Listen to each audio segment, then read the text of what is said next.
Running on this Saturday night in the 2010 season, two drivers are separated by only 11 points going into the final race.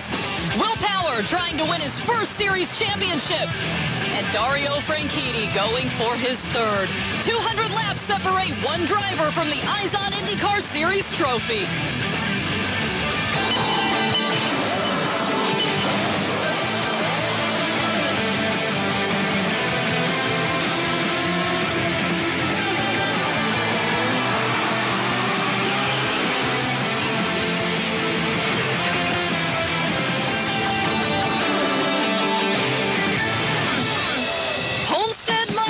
The final stop on the 2010 Eyes on IndyCar Series Tour.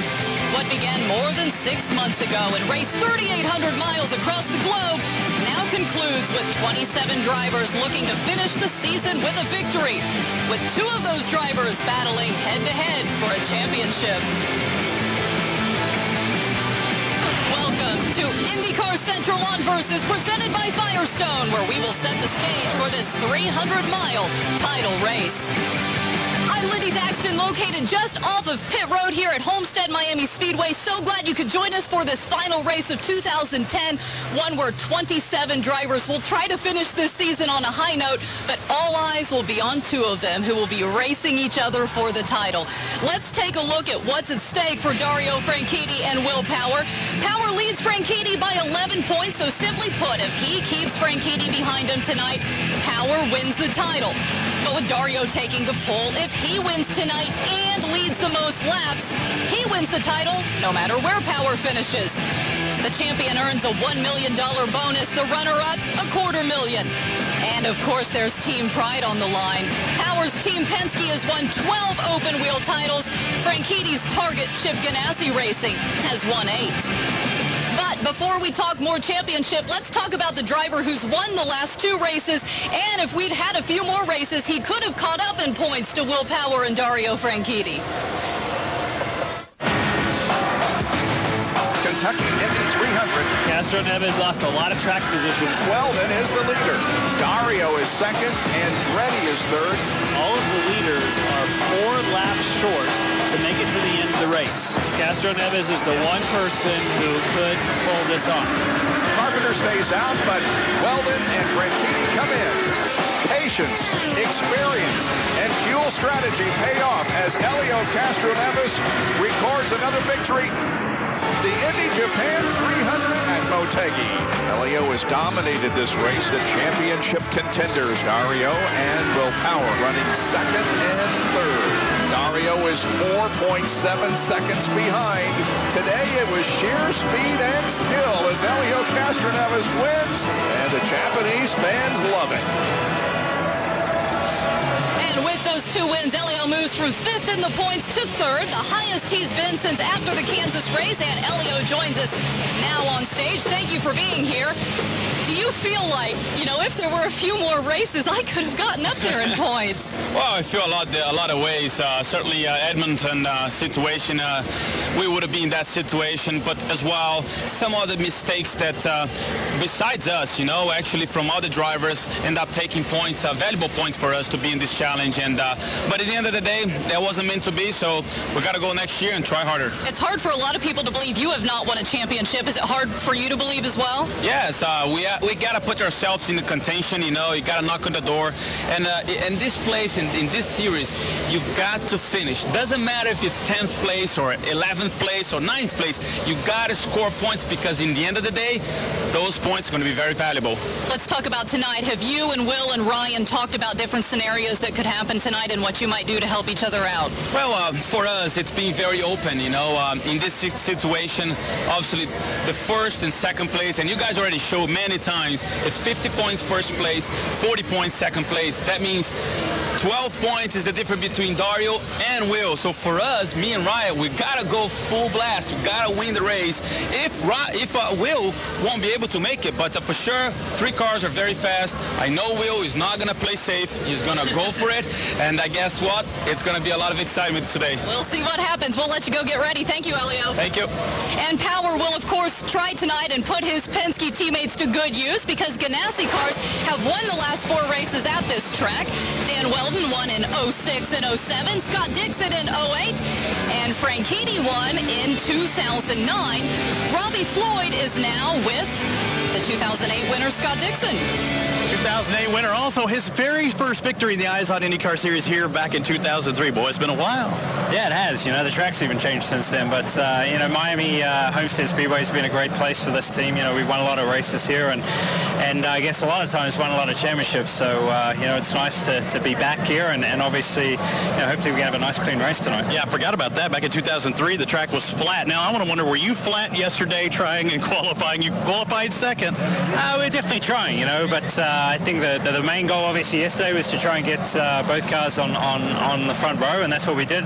Dario got the pole, which was great for the point for the team that he needs for the championship. So all in all, front row start. Hopefully we can finish the race with a 1-2 target. I know Will Power would love to have the most laps led, get those 2 points, and give himself a little bit more cushion. Are you concerned with that, with your car helping out Dario, or even maybe you doing it? Probably pretty hard to pass the 2 target cars if we're side by side for the whole race. So that's what we're going to try and do. And you know, for me, I'm still racing for 3rd position in the championship. I'm only 4 points out from Elio, so that's going to be my main goal as well. But all in all, as a team, we've got to win this championship, and that's what we're going to try to do. Good luck, Scotty. You like that, Lindy? He won't be blocking. He's just going to be running side by side the entire race. Yes, thank you very much, Robbie. And there's already been one championship decided here this weekend, and that is of the Firestone Indy Lights. Pippa Mann started on pole position. This was her 3rd time there. 2nd consecutive. Brandon Wagner takes the lead early. But it's not too long into the race before, watch this, Gustavo Jacoman spins. You see Dan Clark in the blue car hit the wall there. He avoided it, but then lost control. That is Dan. He walked away from this fine, as did Jacoman. Brandon Wagner and James Hinchcliffe pretty much battled the rest of the day. That's James in the yellow, but here you see Brandon Wagner take the win. He closes out this season with his first win in the Indy Lights Series. Here you see James Hinchcliffe come up and congratulate him. Wade Cunningham finished 3rd there in the Lights race. So in our last look at the Mazda Road to Indy, here are your 2010 champions. J.K. Vernay capturing the Firestone Indy Lights title today. 18-year-old Connor Daly winning 7 races this season en route to the Star Mazda crown. And 15-year-old Sage Karam, who took home the USF 2000 championship this weekend at Road Atlanta. And congratulations to all those drivers, not just the ones that won the championship, but everyone who ran this season. Well, Dario Franchitti has Ganassi teammate Scott Dixon with him in row 1 tonight. But Will Power will have Penske teammate Ryan Briscoe alongside him in row 2. Ryan starts 4th tonight. IndyCar Central on Versus is presented by Firestone, the first name in Indy racing.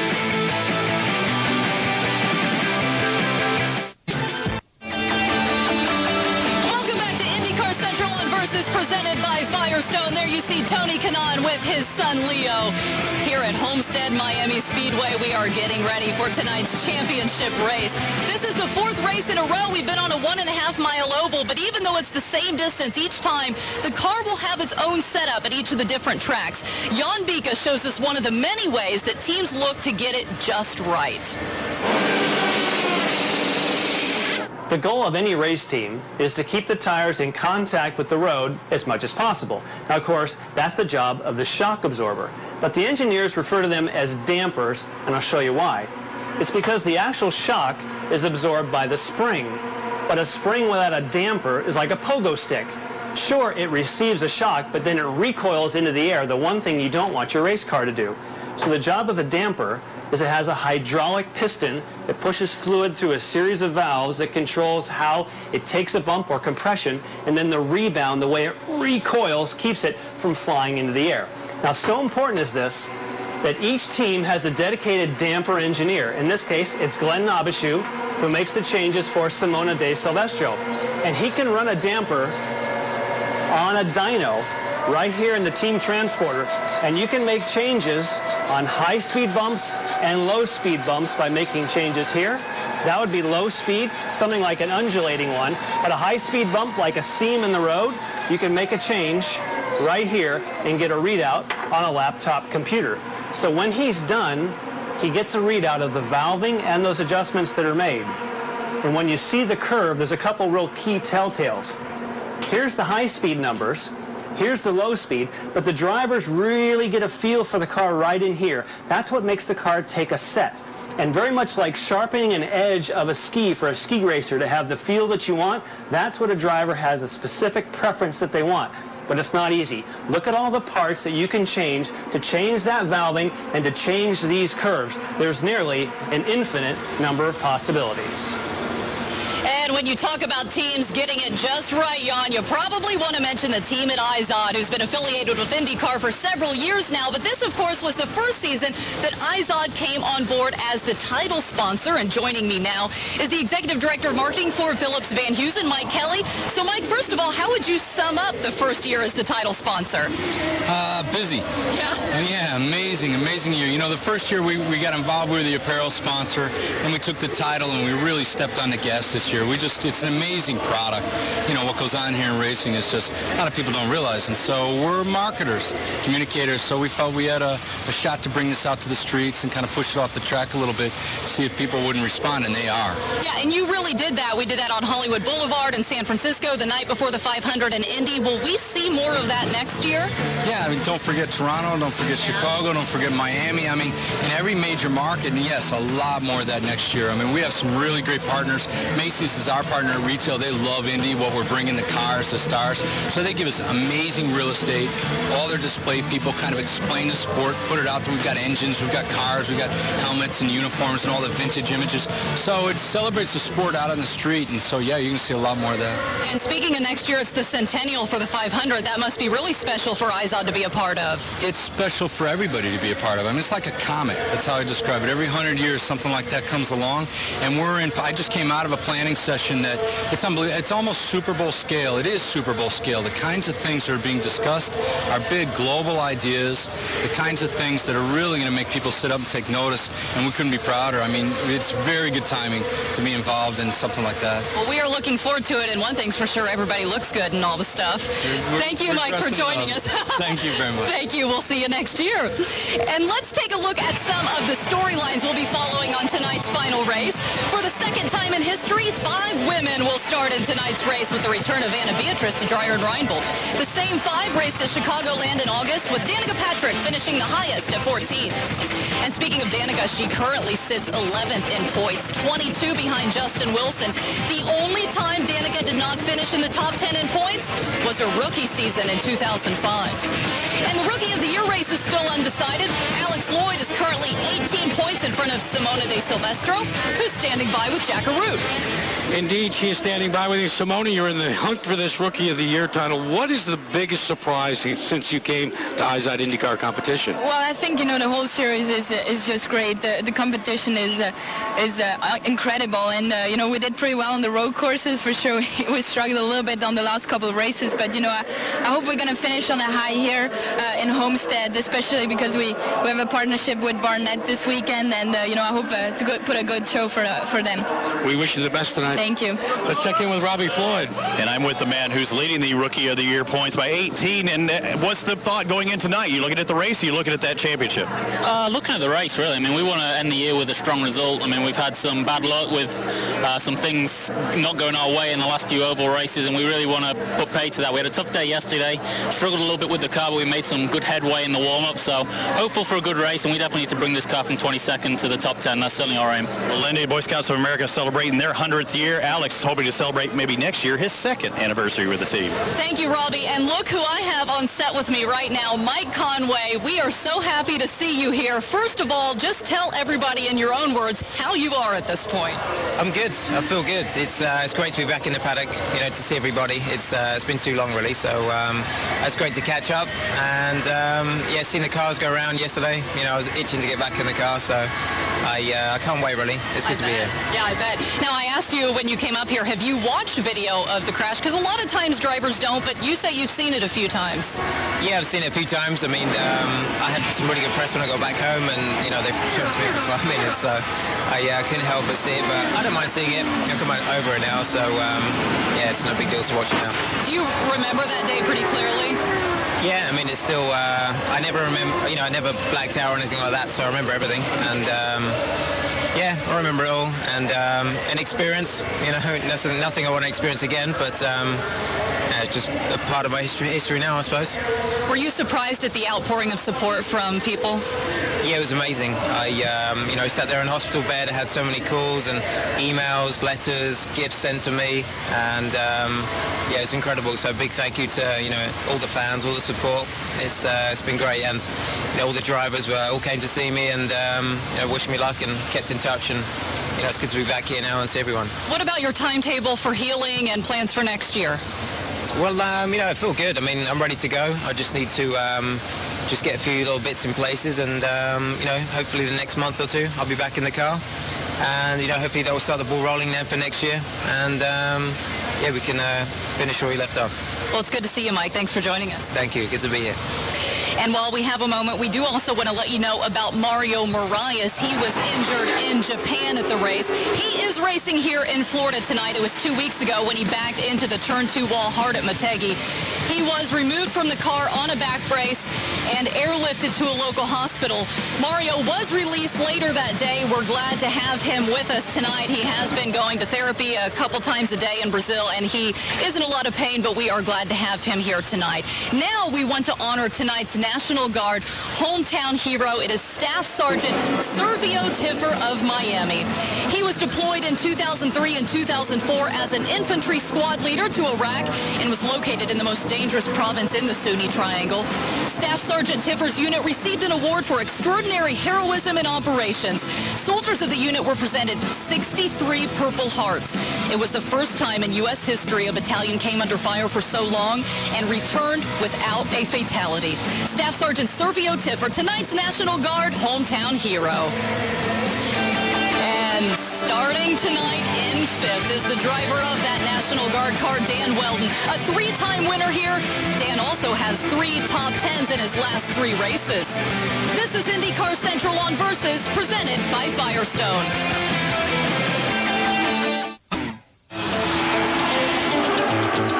Here they come to the line.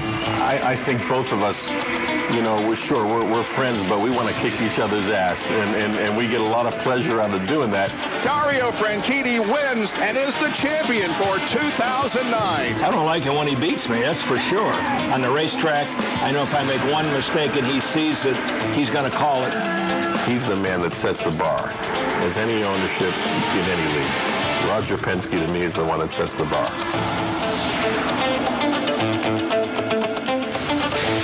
As the Yankees and the Red Sox, racing has Penske and Ganassi. Overall, Roger Penske has 12 open-wheel championships to Chip Ganassi's 8. But since 1996, Ganassi has won 7 of those titles, while Penske has only won 3. This season, their 5 drivers have won 14 of the 16 races, and now 2 of them, Will Power for Team Penske and Dario Franchitti for Target Chip Ganassi Racing, are left to battle for the championship.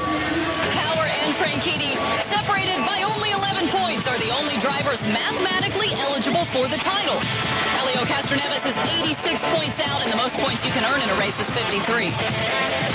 But take a look at how the points have shifted since Sonoma, the site of Power's last win. Will left that race leading Dario by 59 points. In the last 3 races with a win, a 5th place, and a 3rd place, Dario has made up 47 points. And having won 2 of the last 3 championships, only missing out 2 seasons to run an abbreviated schedule with NASCAR, Dario Franchitti is back in position to win a 3rd series title. Winning 1 championship in the 500 is special, but to do it again would be awesome. Dario Franchitti has been the man almost since the drop of the green flag. Franchitti is a 2-time winner of the Indianapolis 500. To come back, win the championship, and now win the Indy 500, then they're speechless right now. The big thing for us was winning Indianapolis, but it just has never flowed. We were always just a little bit off. Points leader Dario Franchitti won both times he's tried at Iowa Speedway.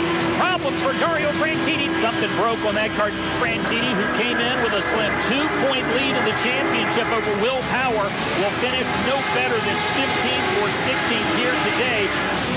Dario Franchitti does not take tires. Franchitti is going to beat Power out. Franchitti leads Weldon, Power, and Kanaan. Major implications in the point championship as the leader comes in. It's going to be Dario Franchitti winning. Whoever told them that don't take tires is yours, boy.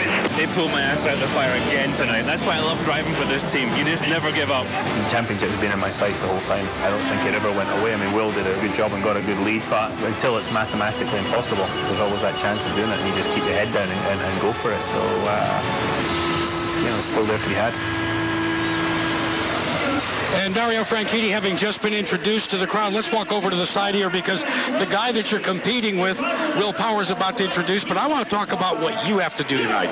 From your perspective, you already got the job done in qualifying. What about tonight? Yeah, we got the first thing done, which was qualifying on the pole, got a point there. Ideally, we'd lead all the laps, win the race. That would be the way to do it, or certainly lead the most laps, but that would be the dream scenario right now, Jack. All we can do is do our best. The target boys are up for it. We'll see.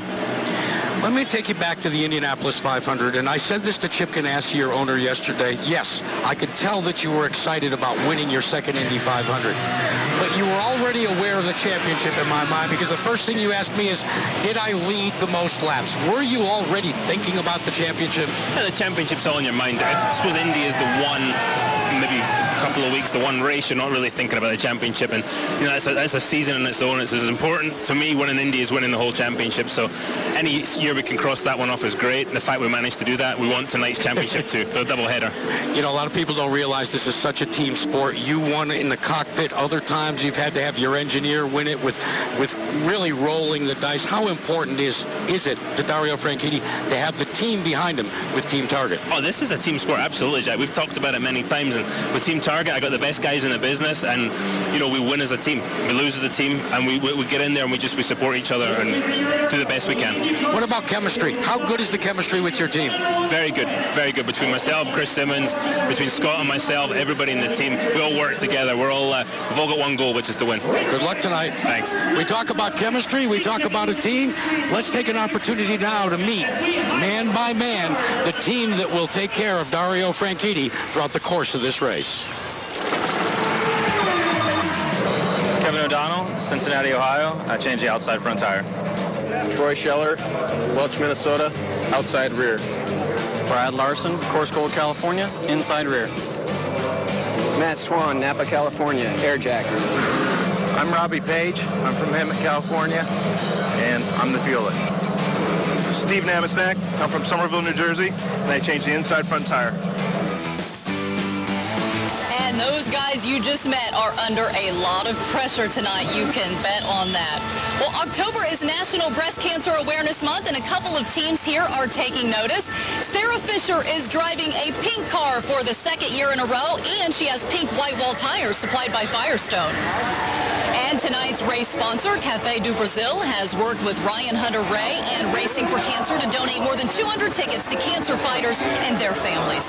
And all season long, as you know, we've had IndyCar drivers draw maps of the road and street courses blindfolded and then sign the maps. Well, we are putting those maps up for auction to benefit Robbie Buell's Racing for Kids. The Racing for Kids program is awesome. The kids are our future, and the kids are people that you don't want to see getting sick. You don't want to see them suffer, because I think it's so unfair. They're so innocent. They're so pure that any time in any way we can help them, it's awesome. Definitely need to buy the mats. It's obviously fantastic artwork by some of the most talented artists, so drivers, but it was just a great cause. All proceeds go to Racing for Kids. So be sure to check those maps out, and if you remember, some of them were drawn a little bit better than others. Well, when we come back, we'll talk to our points leader, Will Power. IndyCar Central on Versus, presented by Firestone, continues right after this. On Versus.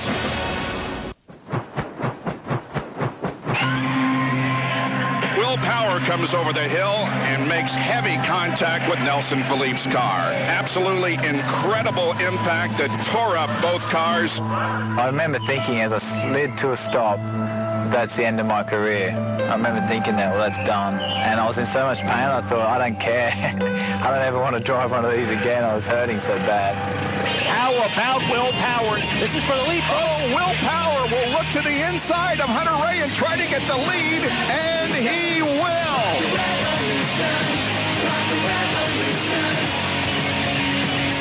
The Aussie is going to win the 2010 IZOD IndyCar Series season opener.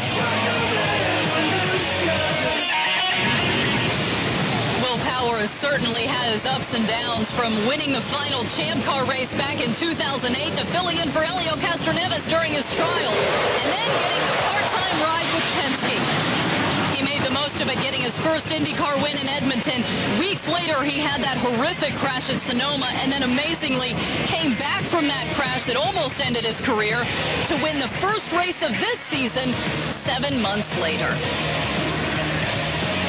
Now, Will Power is trying to win his first championship and become the 8th Penske driver to win an open-wheel title, something his current teammates Helio Castroneves and Ryan Briscoe have not been able to do. And that creates an interesting dynamic among the racers on that team. Ryan is the cool. Helio is the most extravagant and emotional. Will is the sneaky one. Yeah, having 3 cars this year at Team Penske has been a great addition. The combination of the three amigos, let's put it this way, is really cool. We push each other, obviously, on the racetrack, but on the upside that, we're trying to work together to make sure that we all benefit from it. I think we all respect each other a lot and really work hard at learning from each other, and it really does help us. As Helio and Briscoe have fed off of each other the past couple of years, putting another guy with their kind of capability in the mix, they've learned from each other over the past 2 years, but then they have another set of data to look at, another way of doing things. And obviously with how good Will was at the first part of the year at those type of tracks, Helio and Ryan, they were just sponges. Will Power, as the Aussie, is going to win the 2010 IZOD IndyCar Series season opener. The rat sets the bar. It's the rabbit for the other guys. It brings more competitiveness to the team, which pushes us up as a team. My extra speed this year's come from little details, you know, like from Helio and Ryan just picking out their best bits, and they probably pick out my best bits and we put it together. One part of Penske racing which is really important and that we're all aware of is teamwork. And, you know, we never forget that. If one of us wins, the team wins. Everybody then takes it to another step, and it's a positive feed. Yeah, they're competitive on the racetrack, but they know the strength of them is together. Ryan Briscoe will win at Texas. His 7th career win in the IZOD IndyCar Series. We took our program from having 2 bullets in your gun every weekend to 3. He will open the 2010 season with back-to-back victories, the Aussie Will Power. Helio Castroneves will see the twin checkers. He's the winner of the inaugural running of the Indy Grand Prix of Alabama. As you get deeper into the season, it certainly becomes more difficult to manage, because as a team, the focus becomes the championship. But for the individual drivers and the individual sponsors, you still have that success that you're wanting on a given weekend. Will Power is the winner on the streets of Toronto. Will's done a great job this year. He's certainly raised the level of competition on the road courses. You know, and I don't think he's stolen anything at all. As far as the championship's concerned, I mean, we've been trying. Helio's been with us for 11 years and hasn't won a championship. And it's great to see Will in that direction now. They'll all tell you, you know, we're all about the team and all the rest of it, but it's the nature of the animal. That's the reason these guys are sitting in the seat, because they want to win. It's all about team with Will Power, and he has Helio Castroneves just to his left. And Helio, sneak your way through there. He's going through driver introductions. That's bringing it to him live. You couldn't be here without those guys helping you out along the way. Yeah, I mean, man, this team is unbelievable. Verizon to support me this year, it's been a great year. Obviously, it's come down to this last race with not a massive points lead, so, we got to do it. We got to work as a team tonight and, take it to the target, guys. You still have a big points lead. You're 11 points up on everybody else, Dario Franchitti. I mean, Mike Hall knows that. He says you're in the catbird seat right now. Do you feel that way? Well, if Dario leads and leads the most laps, man, he's going to win the championship. But, I just feel like I'm going to just another race. Is it more a concerted effort now that you lead the most laps, like we saw your teammate Ryan Briscoe, 103 laps led last year? Only if the car will do it. If we haven't got the car to do it, we just need to just be smart about, how we approach this. Now, Clive Howell, your strategist told you during the year, hey, you're not racing with Dario, you just got to keep him in sight. This time, you are racing with Dario. How does your mind change? Oh, yeah, man, like, if I get a chance to race Dario, I'm going to be very aggressive and tough. All right, let's talk about team tactics between your two teammates. Any orders there? Do they try and go out in front and steal points away from him as well right off the bat? Definitely, I think the best scenario is for Ryan or Elio to go out there and sort of win the race, because it makes it much easier for me. So that's their plan of attack. They're going to be aggressive and go for it. Your fiance had a wedding shower today, trying to get in that relaxing mode, getting ready for your wedding. Did you get much rest last night? Yeah, I got plenty of rest last night. Had a good sleep, and I feel good. I feel really good. Just minutes away, guys. His crew's confident. He's confident. But again, I talked about team with Elio Castroneves, Ryan Briscoe. This guy couldn't be in the position he is in without his crew as well. Let's meet him.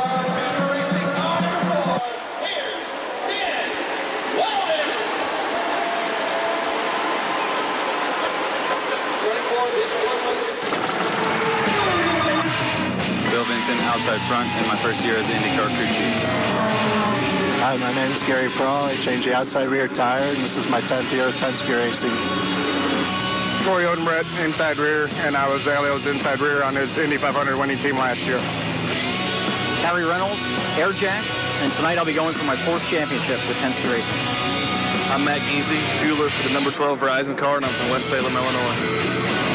Hi, I'm Matt Rosenthal, inside front. After 8 years with Penske Racing, this is my last race.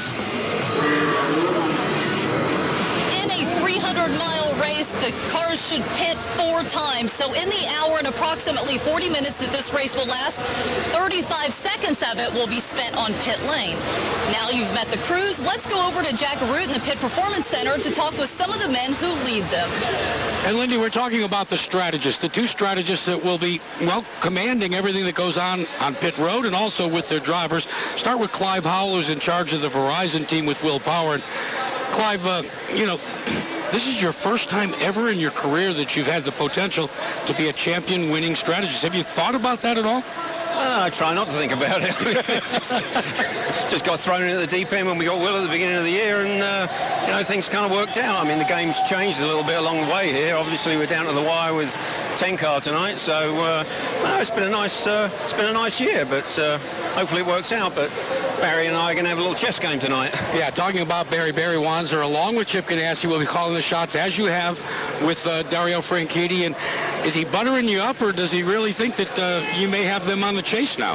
They're true competitors and some of our strongest competitors, and we certainly we're going to race tonight like we have all the other races, race to win, and we'll see how it plays out. Go ahead. We certainly we believe in the strength and determination of our team. I want to talk to you both, and I want to say, most coaches in the locker room, what they'll do is they'll get with their team beforehand, try to refocus. Did you have any message to the guys that are going over the wall and the guys that are up in the stand, the support team for this race? Yeah, I just told them tonight. I said, there's a reason we got where we are tonight, and not to do anything cute, and we got here because of what we do, and they worked hard, and just do the same thing. Don't try and speed it up or slow it down, just more of the same. Now, Barry, unlike this guy, you have been here before, you've seen this. What did you tell your crew? Well, Chip says it best, do the obvious things right, and that's what we need to do tonight. And certainly with the strategy on the 10-car stand, Chris Simmons, Chip, myself, we're all involved, and it's a cooperative effort. Lindy, maybe the best thing I can share with you is as we were waiting to go on, these two shook hands, and they both said, hey, let's just go give the fans a hell of a race. Well, that is a good thing to hear. Thank you so much, Jack. And when it comes to leadership, IndyCar had a change of its own this season when it brought in CEO Randy Bernard. So in Japan, we asked Randy to do an interview with someone who we knew would not hold back any of the tough questions.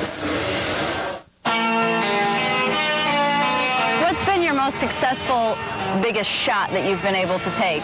I think the iconic car committee. I think, we weren't sure which way we were going to go. We had a huge decision on what we were going to drive in 2012, and we could have said we wanted to wait till 2013, and we made a decision that would let 7 experts make that decision. And I think, I hope that will be one of the biggest decisions for a long time that I make. So where did you stand with the Delta Wing? It brought so much creativity out, and it brought so much interest and buzz and momentum. I love that.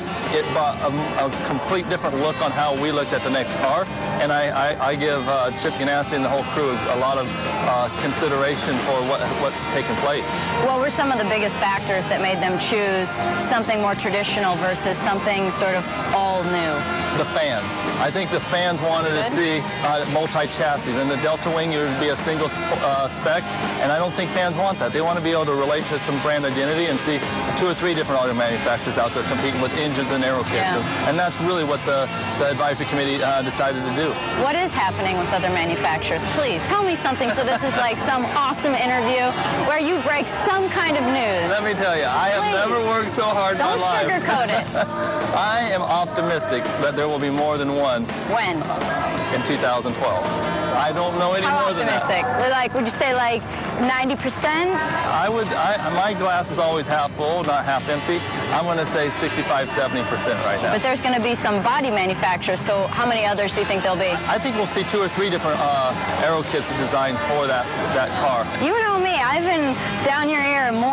You know, we need to create competition and we need to create separation between the cars because that's what makes it so hard to pass, and also why there's crashing when you pass, because you get a little run on somebody and you take it because it's like you got halfway up there and you're like, that's as good as it gets for me. So, you know, and if there's different cars, different engines, different tires, different things, sometimes the tires might have longevity, so then, you know, you'll be good at the end of a stint. Sometimes if they're really, you know, soft and fast, you'll be good at the beginning. So, you know, it creates separation. Just think about that, okay? I'm going to take you to that meeting. Good. So how long are we together? Did you sign like a contract for a certain amount of years, or is it year to year? Can I ask that question to you? No. No, this is my interview. You asked me for the time. Well, I want you here. I'll stay as long as you do. How's that? You'll stay as long as I do? Wow, that was still not my question. There you go. I think I got a little bit of information out of him. I hope it was informative to you. It was informative to me, and I appreciate you guys watching.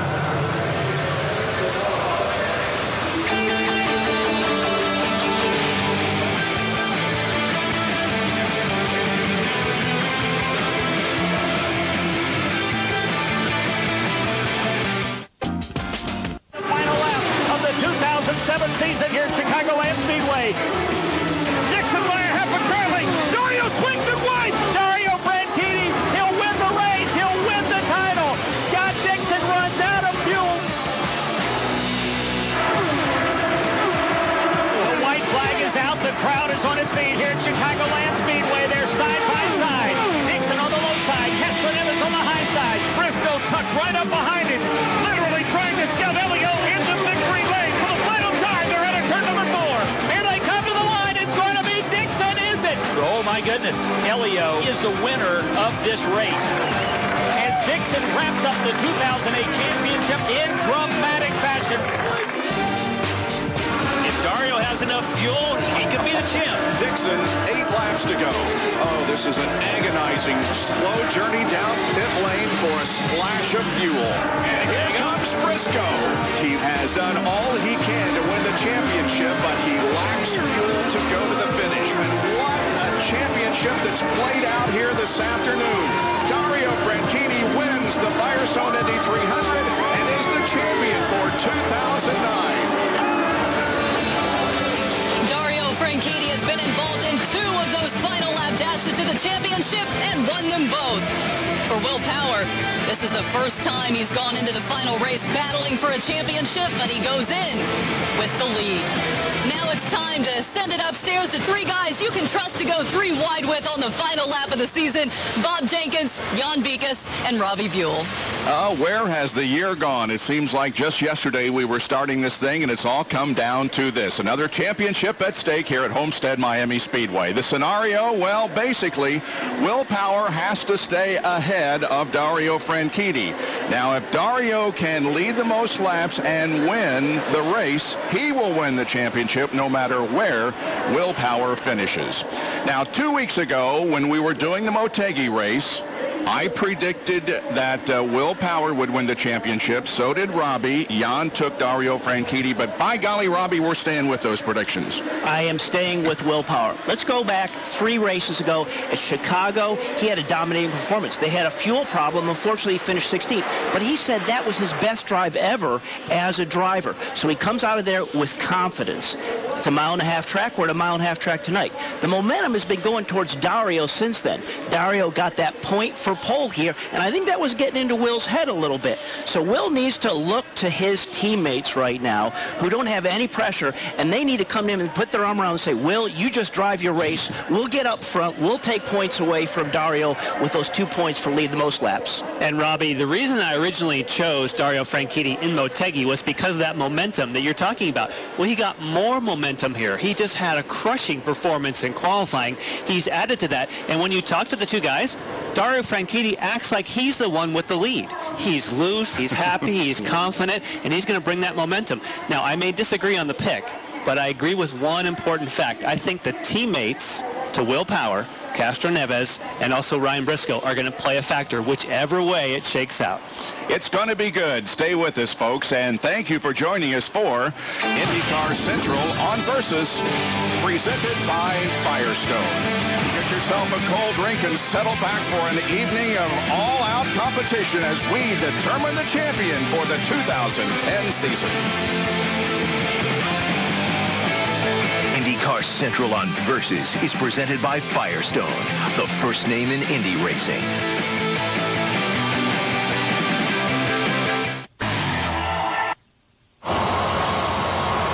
Two drivers traveling two different roads. A horrific crash late last season left Will Power hesitant for a return to the driver's seat. Well, I remember thinking as I slid to a stop, that's the end of my career. Remarkably, Power won his first race back when he re-emerged this season, followed by 4 other victories, all on road course circuits. He has dominated the road and street courses in the IZOD IndyCar Series this year, taking what many would call an insurmountable points lead. However, the Australian's lack of experience on oval tracks has proven costly. He's given back 47 points in the past 3 races, allowing defending champion Dario Franchitti to close in. Dario Franchitti has won for the 3rd time in 2010. Dario Franchitti has traveled down this road before, and the Scotsman's experience could prove paramount. Dario Franchitti's going to win the race and the championship! Having been in this final race pressure cooker twice before, Dario Franchitti is a champion in 2009. Winning the title in both attempts. Great job, boy! The final drive for the trophy is here. In order to capture his first title, Will Power must keep the 2-time champion Dario Franchitti behind him. 2 different roads cross today with the IZOD IndyCar Series Championship at stake.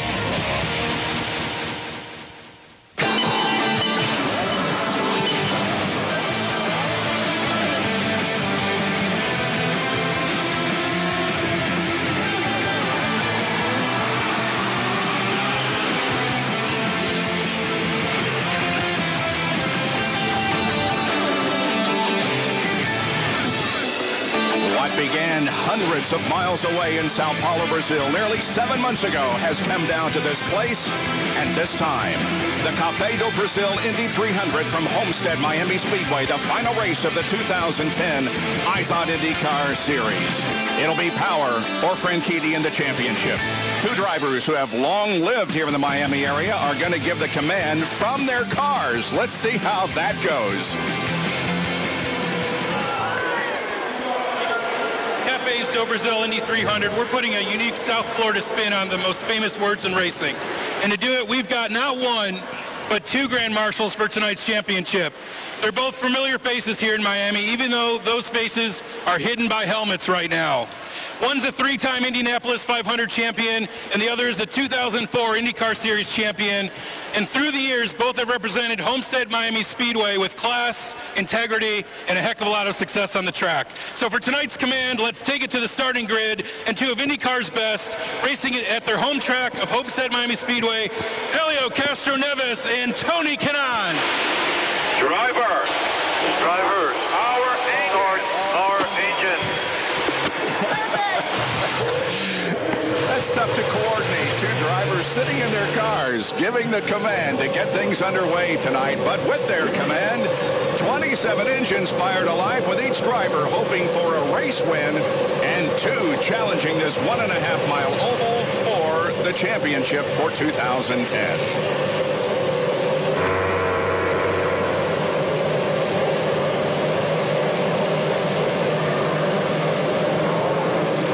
Dario Franchitti, in dramatic style yesterday, bumped his championship rival from the pole position and won his second peak pole award of 2010 with a 2-lap average of 213.1 miles an hour.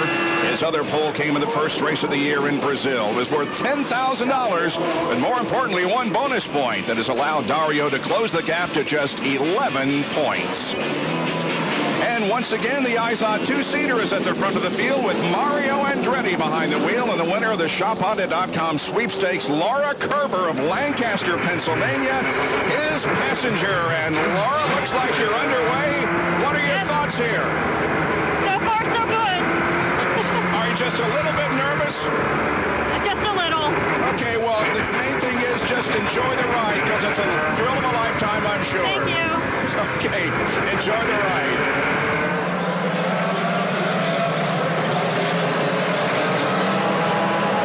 Andretti leading the field here tonight. We'll take the quick lap and duck into the pit area before the green flag comes out for the field. Well, here is the starting lineup. Beside Dario Franchitti on the peak pole position will be his Target Chip Ganassi teammate, Scott Dixon. So it's an all Ganassi front row here tonight. Row number 2, all-team Penske, Will Power, and Ryan Briscoe.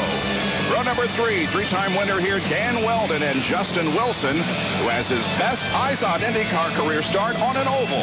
And Weldon's been incredibly strong the last 3 races, and he's going to be up there mixing it at the end of this thing. And who's he going to help out? Could he help out Dario? Could he help out Will? We'll see. Row number 4, Ed Carpenter, the pole sitter at Kentucky, and Tony Kanaan looking for his 5th straight top 10 finish.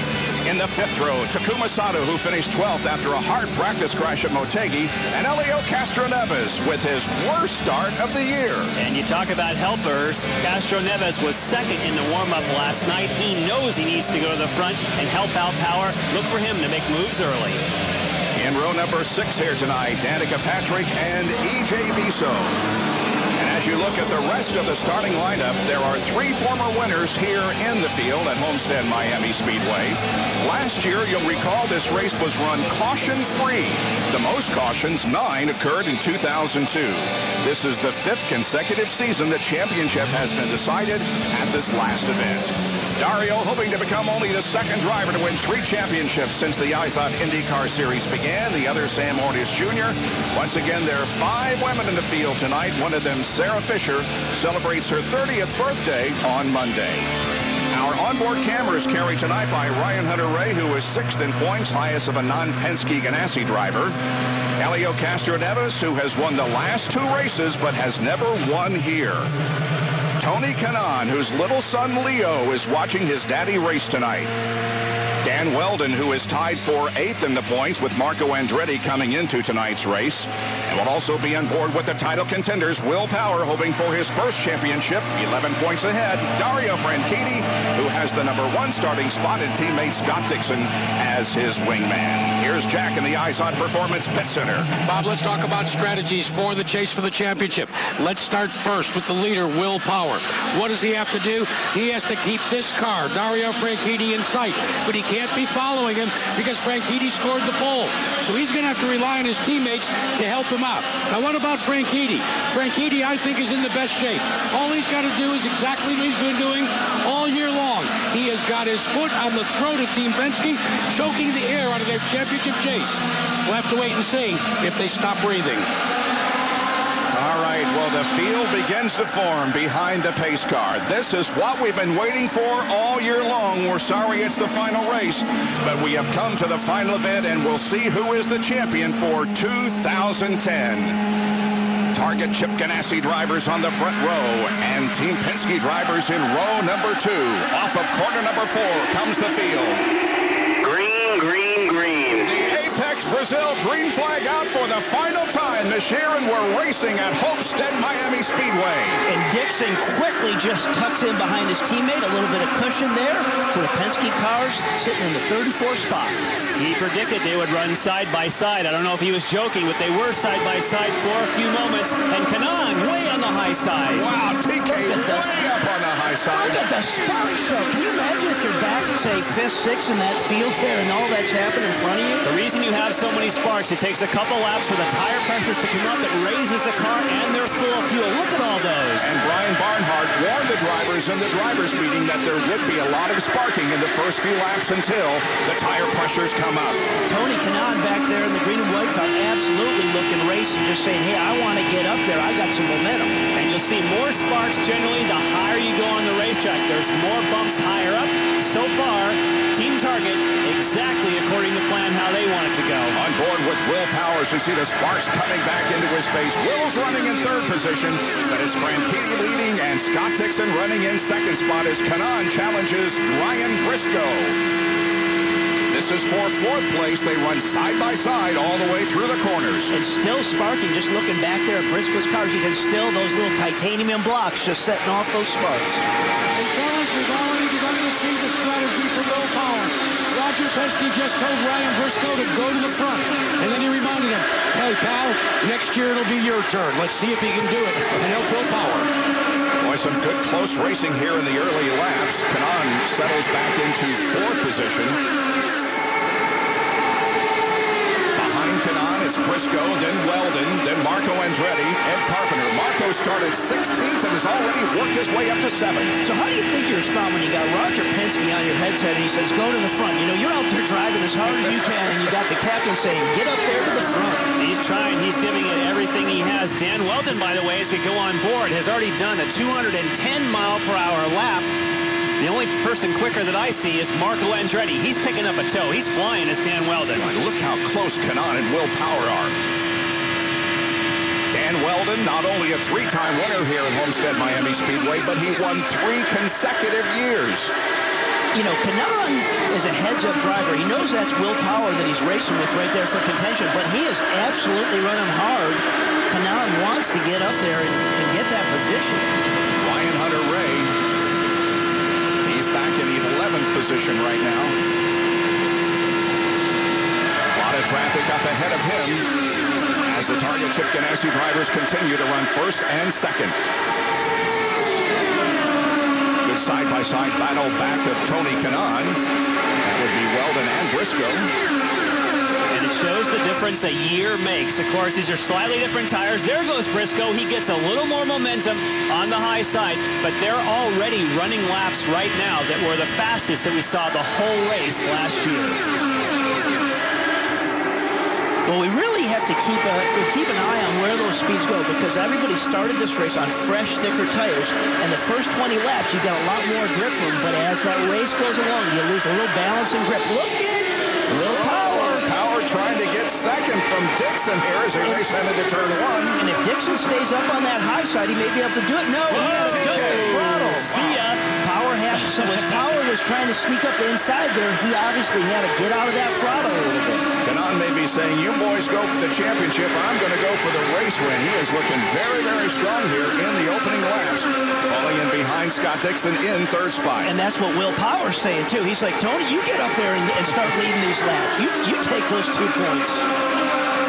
10 out of 200 laps completed here at Homestead Miami Speedway in the finale, and it has been a spectacular spark-filled start to this race here, as now Franchitti leads Dixon.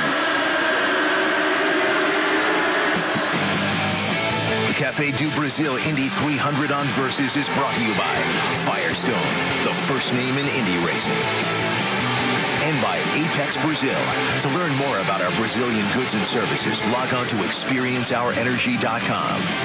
And by Izod, the official apparel sponsor of the Izod IndyCar Series, available at Macy's.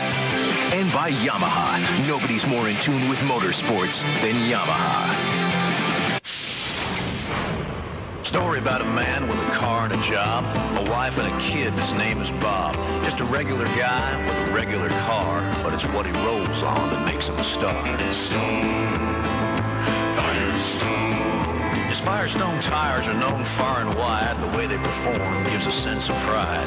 That's Bob's story. He ain't no liar, because everybody knows the legends ride Firestone. Legendary drivers need legendary tires. I compete with sugarcane ethanol. I compete with sugarcane ethanol. I compete with sugarcane ethanol. I compete with sugarcane ethanol. I compete with sugarcane ethanol. Ethanol is the fuel we use on every IZOD IndyCar race. Cane ethanol diversifies America's fuel supply. And it should be in your tank. It's in mine. Learn more about advanced, renewable sugarcane ethanol.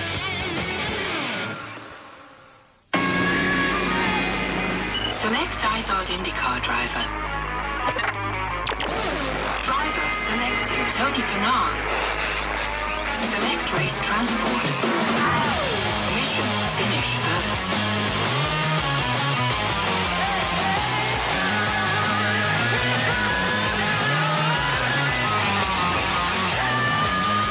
The fastest drivers in the world. See who wins at racetotheparty.com.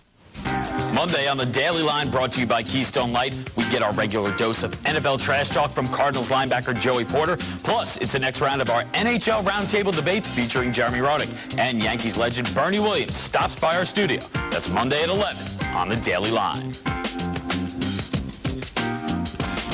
We know you Pac-10 fans want trophies made of axes and victory bells. Catch Oregon State at Arizona next Saturday at 7.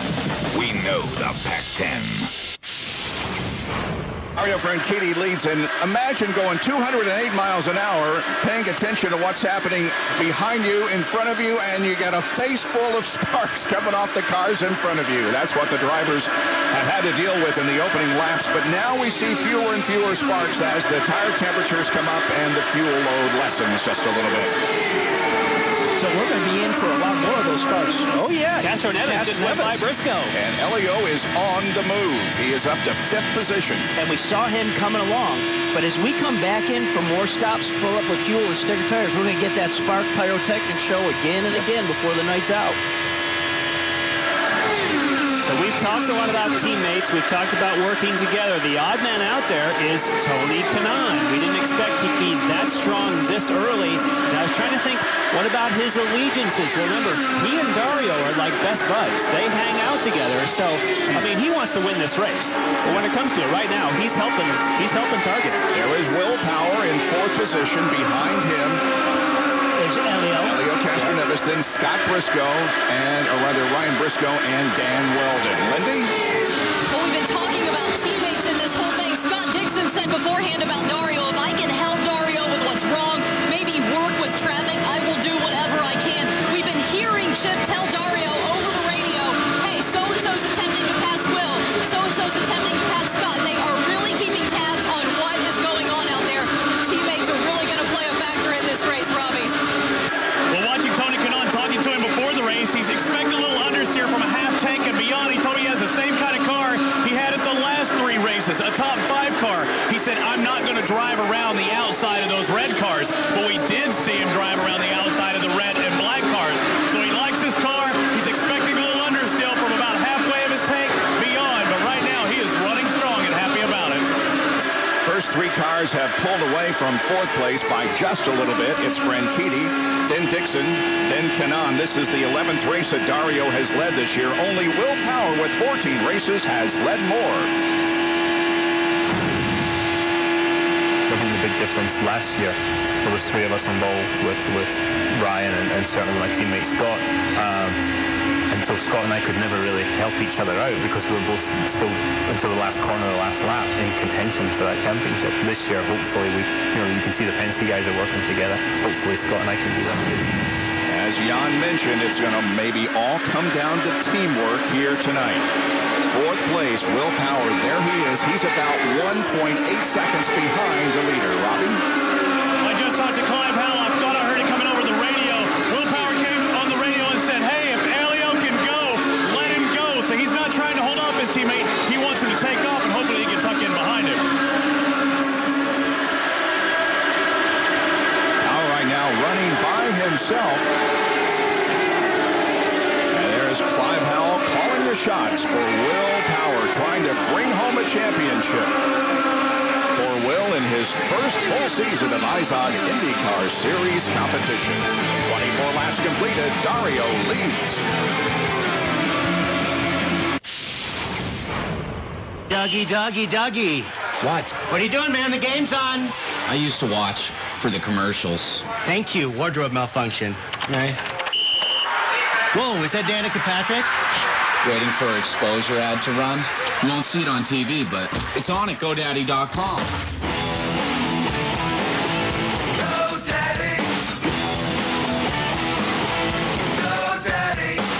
See what happens next at GoDaddy.com.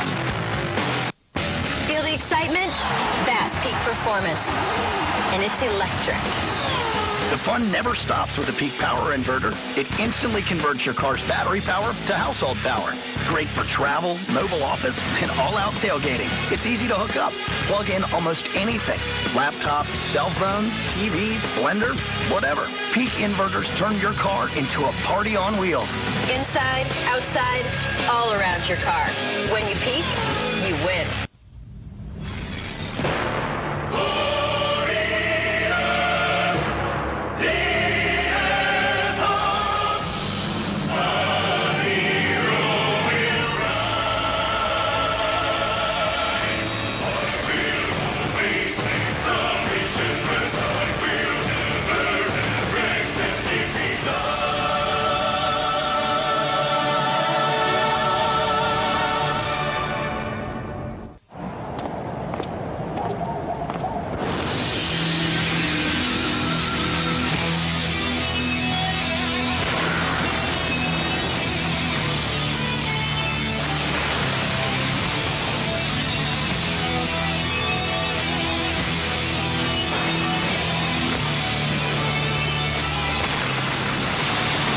Van beckons like no van before. The technology-packed, all-new Honda Odyssey. Dario Franchitti doing what he needs to do. Lead the most laps. He's led since the drop of the green flag. Right behind him, the teammate Scott Dixon, and then Tony Kanaan. Other movers, E.J. Viso from 12th to 8th. Ryan Hunter-Ray from 20th to 9th. Marco Andretti from 16th to 10th. And Sebastian Saavedra from 24th to 15th. Now look behind, because all of a sudden Ryan Briscoe has raised his pace by 2 miles an hour. There was a big gap after these three. Briscoe is now trying to close that in. You'll just see him appearing in the picture. It was a big gap. He's closing that down. And the leaders now are approaching, just lap cars up ahead. But Dario couldn't ask for a better scenario with Dixon, his teammate, right behind him. Because, again, right now what he's thinking is, I need to lead as many laps. But he doesn't have to worry about Dixon doing anything foolish. Dixon's just back there patting him and keeping Kanaan back. But he's not going to get up in front and take any laps away from Franchitti getting to that mark. Now, of course, we're focusing on the championship, but other positions could change. And right now, 7 of the top 9 in points coming into this race have changed as a result of the first 32 laps. Down to Robbie Floyd. Clive, much concern dropping through the field. How much concerned are you right now with your driver of the car? Well, obviously we don't like going backwards here, but it's kind of what we usually do at the beginning of these ovals. We'll sort it out and we'll get back there. We'll be okay.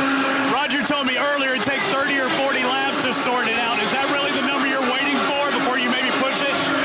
Yeah, well, it could do. You know, we've got a bit of a handling issue right now we need to sort out, but, you know, as long as we stay in touch, we'll be all right. We'll sort it out. What's that issue? Huh? What's the issue? Oh, a little bit of everything. All right, thanks a lot, Jack Caroon. Robbie, Dario Franchitti may be leading this race. He's already led 32 laps. Remember, he's going for the most laps led as well. Barry Wander and Chip Ganassi keep telling him on the radio, updating him as to what Will Power's position is. Lap after lap, they tell him what his speed is, and then they tell him where number 12 is. And positions are changing quickly here. Tony Kanaan and Scott Dixon are in a great battle for second position, as Will Power has now dropped all the way back to 9th. It is about 4 seconds off the pace. And which that creating that jockeying between Dixon and Kanaan is they just come up to those slower cars. Somebody just has to get out of the throttle a little bit as he's on the low side or someone's on the high side.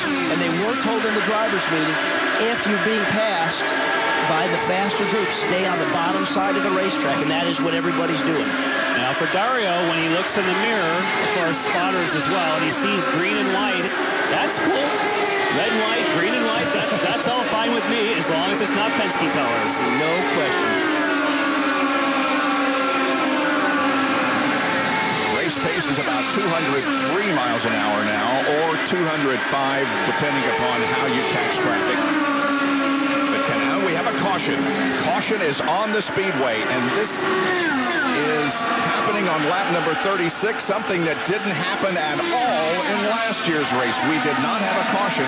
It is Mario Moraes who has stopped on the racetrack somewhere. He had come in for a pit stop while we were in commercial break, and now at the exit of turn number 2, he has stalled the car to the inside of the track near a safety station, and so we get set for our first pit stops of the evening.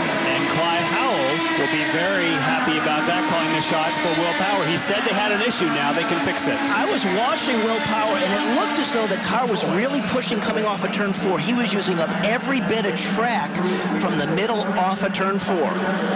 Pits are still closed, so the cars will not be able to enter pit lane this lap. They'll have to go one more. We've talked about the nerves of the drivers. We've talked briefly about the nerves of the crew. When you have to make these stops under caution and everyone hits pit road at the same time, those guys right now, their heart rates on pit road are skyrocketing. And I think for the drivers, it's the same thing. You know, when the drivers are up on the racetrack, that's their gig. That's what they do. But when you're putting yourself in other people's hands and coming down pit road and hitting your marks, you know, and as much action is going on there, I think their heart rates pump up a little bit more coming down pit road trying to hit their marks versus being out on the racetrack. You can see how many cars are between the leader and Will Power. Will is back in the 9th position here as again, the pits are not open, Robbie. No, they're not, but I just heard Will Power come across and said, hey, bud, what do you need? He said, I've got push in 3 and 4. I'm loose in 1 and 2. I don't know what to do. You can hear it in his voice. He is definitely concerned. Clive comes back over and says, all right, bud, come on in. We're going to do a front tire pressure adjustment. So he's trying to calm him down, maybe give him a positive thing to look for. But again, push in 3 and 4, loose in 1 and 2, guys.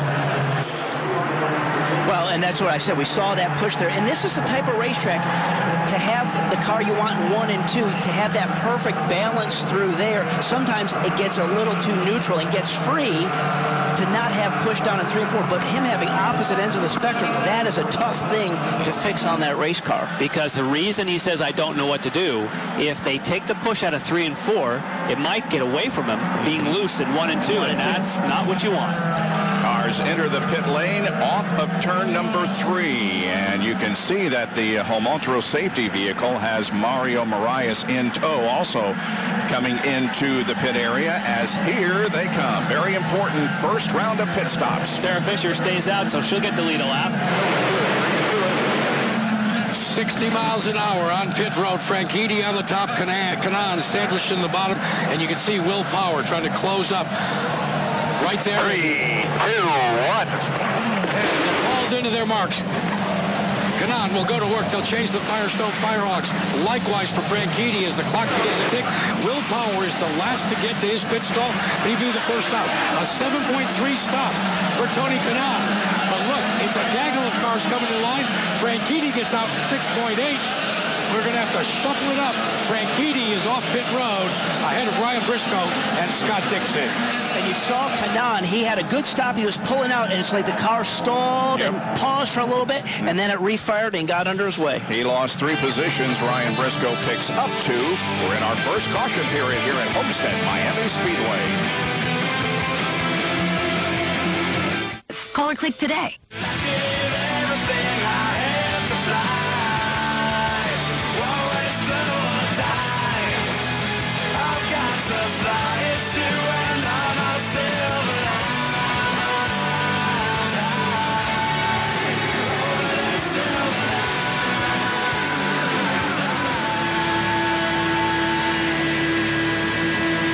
Amidst a shower of sparks, we began tonight's race, and now with first pit stops having been completed, we get set for the restart. Now, Sarah Fisher, who stayed out, got back on the lead lap. And let's see, they're racing once again as here comes Franchitti to the line. Briscoe is second, then Dixon. And we sure know what what he's been told by Roger Penske is get to the front and lead, and that's what he's doing now, standing on the gas, taking it out. Oh!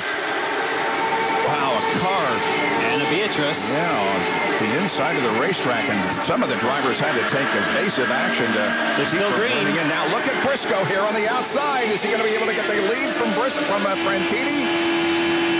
He's up on him, but it's a shorter distance, just down at the bottom. You see Franchitti, but now you should see Briscoe pull further up alongside him and you come off here. And Briscoe's using the button. Briscoe used the button to make that move. Franchitti did not. Franchitti's thinking ahead.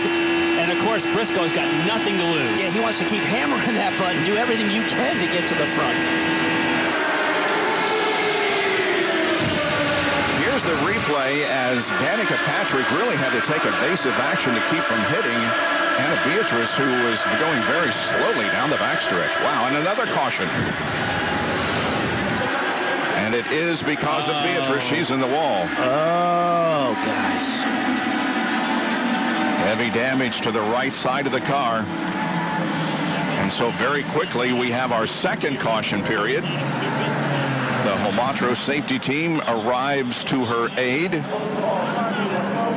And it appears as if she's saying, yeah, I'm okay. Let's hope so. Well, I wonder what brought that on that she was so slow. That was coming off of turn two. I mean, she wasn't accelerating. I mean, the cars were coming up on her, so you would assume she was coming out of the pits. But it wasn't obviously coming up to speed. And so did it get up to speed and then got away from her? Or did she come out and want to go slow and let the whole field go by since she was coming out of the pits? Let's see what happens here in the replay. Oh my. Trying on the high side there, Sarah, just got in the bumps. We saw those sparks, and up you go. Robbie. Well, you were wondering what happened to Tony Kanaan earlier. I went in and talked to the crew, and he said when he came in, he actually went to pull out, and he wanted to miss Ryan Hunter-Ray, and they got so much lock in the wheel, he was locked out and accidentally bumped it into neutral. So he lost gear and had to drop it back. So he was in first gear, dropped into neutral, and everything's good. He just lost one spot, but everything's fine. No changes with Tony Kanaan. Jack? We got the opportunity. We talk all year long, and we give you the reports about the Road to Indy program. And we have two of the champions joining us for the finale here in the IZOD IndyCar Series. 15-year-old Sage Karam and also Connor Daly. Sage, you are the USF Formula 2000 champion at age 15, driving for Andretti Motorsports. What's that been like? Oh, it's just been an awesome year, and it's just a great opportunity to be a part of a professional team like that and have all those great resources around you. And to get their Andretti Autosports first national championship means a lot, and having that banner up in the shop just representing for them is just an awesome feeling. Now, Connor, you're a second-generation driver. Your dad drove in the IZOD IndyCar Series. What's the best advice Pops gave you about your career? Well, he told me not to talk to you first. I mean, but I do feel like I've made it somewhere now that I'm actually talking to you, so this is pretty cool. He's got a lot of good advice. He plays more of a manager's role now. Now, he's not a Little League dad, is he? Well, not quite, but I mean, it's good to have him. I mean, he's obviously knows a lot, and he's been through the sport, and he's a great asset. Got to tell you, it's good to have young, up-and-coming stars like you guys, and we wish you the very best. Thanks. All right, Bob? Yeah, an 18-year-old and a 15-year-old winning championships already. The cleanup at the site of the Anna Beatrice crash continues as we remain under caution. We're almost a fourth of the way through this event already, and there's Papa Derek Daly, who for many years was a Formula One and then a IndyCar driver. Here once again is the crash of Anna Beatrice that has brought out our second caution of the evening. Yamaha ginormous sales event casting. Take one. Get up to $1,500. Hold hard, customer cash. Sorry. 3.99% upper. Thank you. So get off the couch and hurry. Next. We're slashing prices.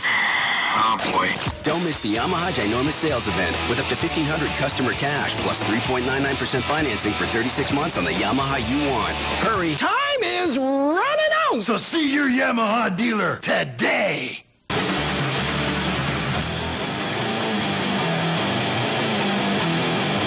IndyCar Nation, why aren't you a member yet?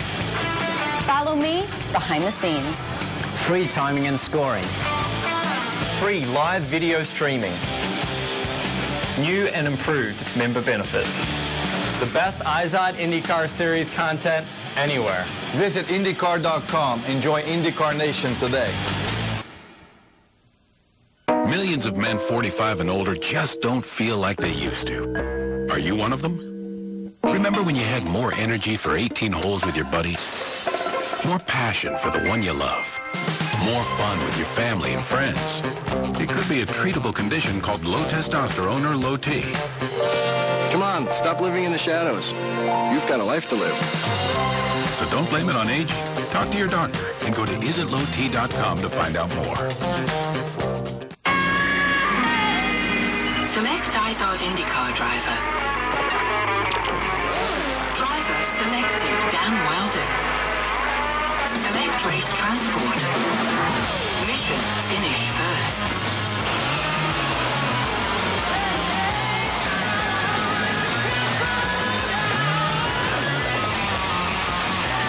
The fastest drivers in the world. See who wins at racetotheparty.com. Feel the excitement?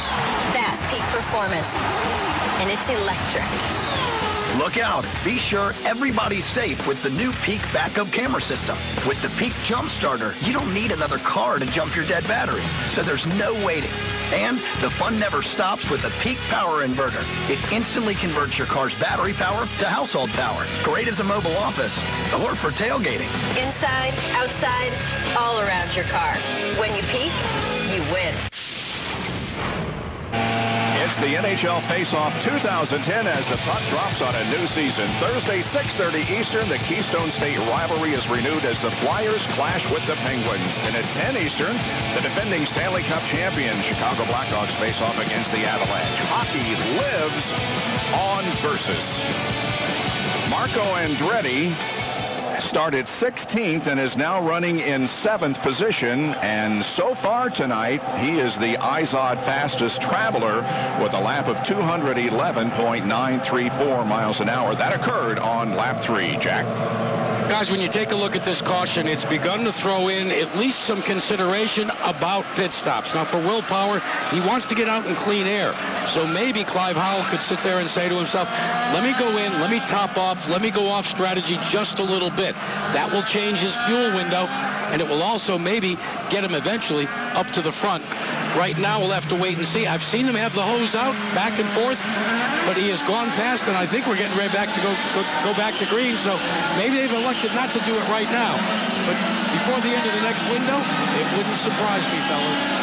And Jack, the reason they considered that is because the window had just opened for 3 more stops if you wanted to do that. And you know how Dario Franchitti won the championship last year, doing exactly that, pitting on lap 50, and we're at lap 50. But I don't think you pull somebody out of 6th place, and that's too risky. I wouldn't do it. You're P6 right now, still early in the race. Keep tuning that car. They just had a pit stop. Don't give up that track position.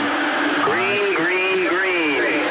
Apex Brazil, green flag comes out for a restart. Look at the scramble behind the top 3. Wow, Elio with a big jump there on Dixon. And Dixon had a hard time. Now he's getting back up to speed. For some reason, Dixon didn't come up to speed quickly, and Castro Neves is trying to take advantage. And Briscoe is trying to take advantage of the lead as he goes in front of Dario, or does he? No, they face down into turn number 3, wheel to wheel. And you know Briscoe, as you said, Jan earlier pointed out, he's going to be on that push to pass button here when he just feels I got the right timing. Let me get that little extra help. Running 3rd and 4th, Canan and Elio Castro Neves. They are side by side. Tucking and weaving. This is awesome. Yeah, it is. For as challenging of a racetrack that this is, and the drivers say, man, just it's so hard to have a good balance in your race car. For this much action here really shows you how much confidence everybody has. Is he going to get it done? Oh, he's trying to jump. Like it. Well, that was. He wanted to come back across the front of him. You know what, though? Hats off to Briscoe. He didn't force the issue there. And look at Canan up high. Three wide at Homestead. Come on. Yeah. Woo-hoo. Now, Briscoe has been given credit for leading 2 laps. And look at Canan once again go to the high side of the banking. So if Canan just tucks in right behind Briscoe right now, does that help him just get a little bit more push by Franchitti? And it looks like it. Oh, and here comes Dixon all of a sudden. Dixon got a slow restart, and all of a sudden he's like, no, stuck right in there. With what they're doing and keeping Franchitti on the bottom, is he going to hurt that right front tire? Because when you're forced to stay on the bottom, you got to put more wheel in the car, and then you're going to hurt that right front, and eventually the car's going to start pushing up the racetrack. So they're making him use his tires up right now, Briscoe's, by staying on the outside of it. And Lindy is with Anna Beatrice. And she is okay. And can you tell us what happened out there? Yellow flag. We got to didn't have any gears were put in. And suddenly it worked again, so I went flat around and tried to get a rhythm again. And suddenly in 4, the rear just snapped on me and I lost it. Can you describe the intensity being out there in the middle of a championship fight like this? Actually, I didn't worry about it. I was just like doing my race, trying to get more position, and kind of don't think about the championship anywhere, you know. Everybody else is out there to end the season on a high note themselves. But yeah, sure. I can probably imagine how strong it is right now. The fight must be big, but over there we're just like doing our race, and we don't think about it. Thank you, Anna. Bob. Good to see that Anna Beatrice is okay, and up front, a great battle. 3 cars going for the lead, and Elio Castroneves, with whom we ride, he has his hands full with Scott Dixon and E.J. Viso. And Robbie, you make an excellent point that if Dario gets forced to stay low, it wears the front tires. I was actually told, believe it or not, that the left front wears more than the right, the way that they're dragging that left front through the corners. But if you have to tighten the wheel, right now this is working for Dario, but he may at the end of the stint end up in a little bit of trouble. And look who's coming back there. You got Elio, Power, you got Dixon, so that group of 3 behind these guys is coming on. Oh, he got clear. He's got him. But Will Power has dropped clear back to 11th position. And now let's see what kind of car Dario has not being in clean air. And has he hurt that tire? You can see Will Power working with Marco Andretti back there on the right side of your screen. They're going for 10th place. And indeed, Franchitti has now dropped back. It's a big difference when you're running in clean air. And, of course, when they came here to test on Monday, the Penske team noted that Dario ran around and around and around, not in traffic. And look at Danica. Get down and racing in the bottom.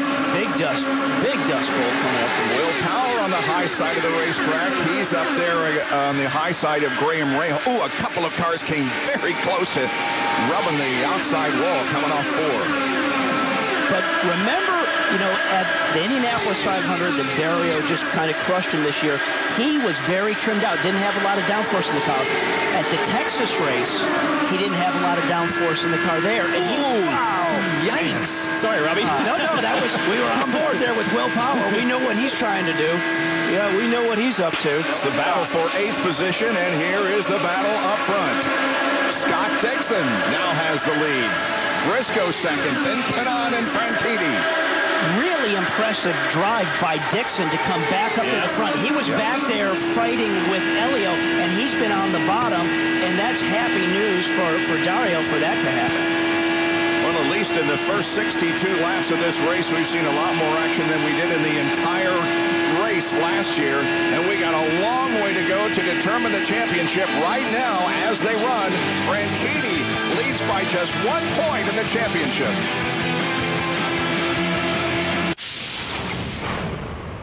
TireRack.com is more than just an online tire resource. We're your one-stop online tire know-how, know-who, and know-what. With TireRack's online research tools, you'll know you're getting exactly the right tires for you, your car, and the way you drive it. Speaking of that, know what else? Our prices are practically unbeatable. And that's all you need to know. Buy your next tires at Tire Rack and experience how we're revolutionizing the way you buy tires. TireRack.com. Research, buy, deliver, install. Complete opposites in complete harmony. Introducing the Sport Hybrid.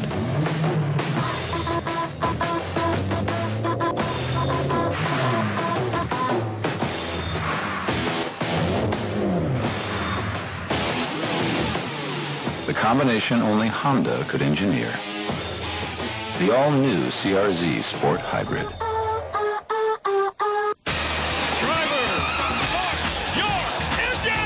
Green, green, green, green, green. Hold your brake. Reset your fuel. Go, go, go. Racing just doesn't get any better than this. On the right, dig in. 3 wide off of turn number 4. Look at them slice and dice. Whoa! Look out. The twin checkers will wave. Welcome to the winner's circle.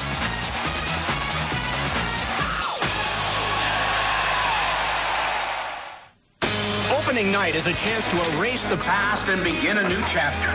It's anybody's game. It's anybody's cup. The wait is over. Fans across the country turn their eyes to a single place. And that season starts now on Versus.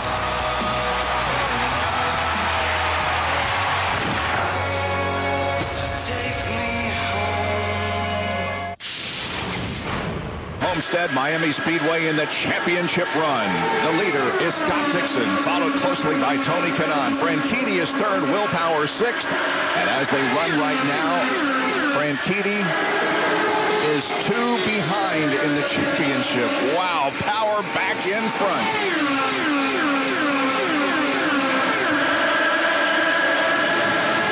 Right now, Dario sitting there in third position. TK just getting by Dixon for the lead. As we go back to 9th position, here is Ryan Hunter-Reay. And here's what happened a couple of laps ago. So watch this here. Here's Ryan Hunter-Reay coming up on Ray Hall. He didn't like something. Watch this. Watch his hand. He's like, hey, what's the matter with you? and look at this. This is...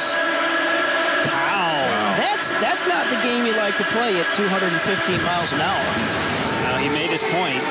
Someone gives you the hand and then peels off your front end plate. That's close quarters. And we don't know what that was. It kind of brought that on of what is.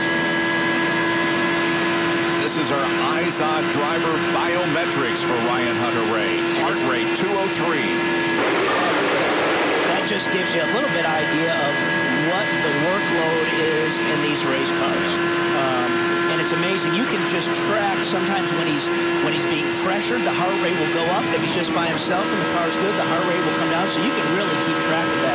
He had to lift just then. That's where lots of drivers have to lift is the exit. Coming in 3 and 4, it tries to run up the racetrack. Tony Kanaan is up front. He has been up front for 7 laps. And now Franchitti looks to the inside, trying to get that lead back, and he will get it. Looks like TK was pretty friendly for that to happen, didn't he? Yep. Lindy's with Chip Ganassi. Well, Chip, you're probably pretty pleased to see that. You're probably pretty pleased to see that. Yeah, it's good to have him in the lead, obviously. When he initially got past and then dropped back a little bit, what do you attribute that to? Was he trying to conserve some things, or what happened there? Yeah, you know, the guys are just feeling out their cars right now, seeing what they got for the end here. You know, the tires are going down, obviously, a little bit in that first stint. And, you know, they're just feeling things around now. Who they can run with, who they can't, where they can run. And what's Dario saying about the car itself, how it feels? Yeah, pretty much. He didn't want any change on the car. He said the car's good. We'll let you get back to it. Thanks, Chip. And Lindy, of course, what happens is when you lead the whole race and all of a sudden someone takes the air off the front of your car, Robbie, of course, you immediately have to get inside, get on the controls because you change the weight jacker or the bars because your setup when you're following is not the same as when you're leading. And I bet it took Dario a few laps to decide, how do I like my car set up when I'm following? And boy, when he got it right, he just shot to the front. Yeah, do I need a little weight jacker? What do I need, something with the rear bar, the front bar? But there was some key that Chip Ganassi said, look at the run that Elio's got on EJ. No, not going to happen. But Chip said something very important there, is Dario was happy with his race car. There was no adjustment, no tire pressure adjustments, at least that he told us about, or no wing adjustmants, so... EJ Biso running 7th, Castro Neves 8th, and Danica Patrick running in 9th position here on the 77th lap of 200.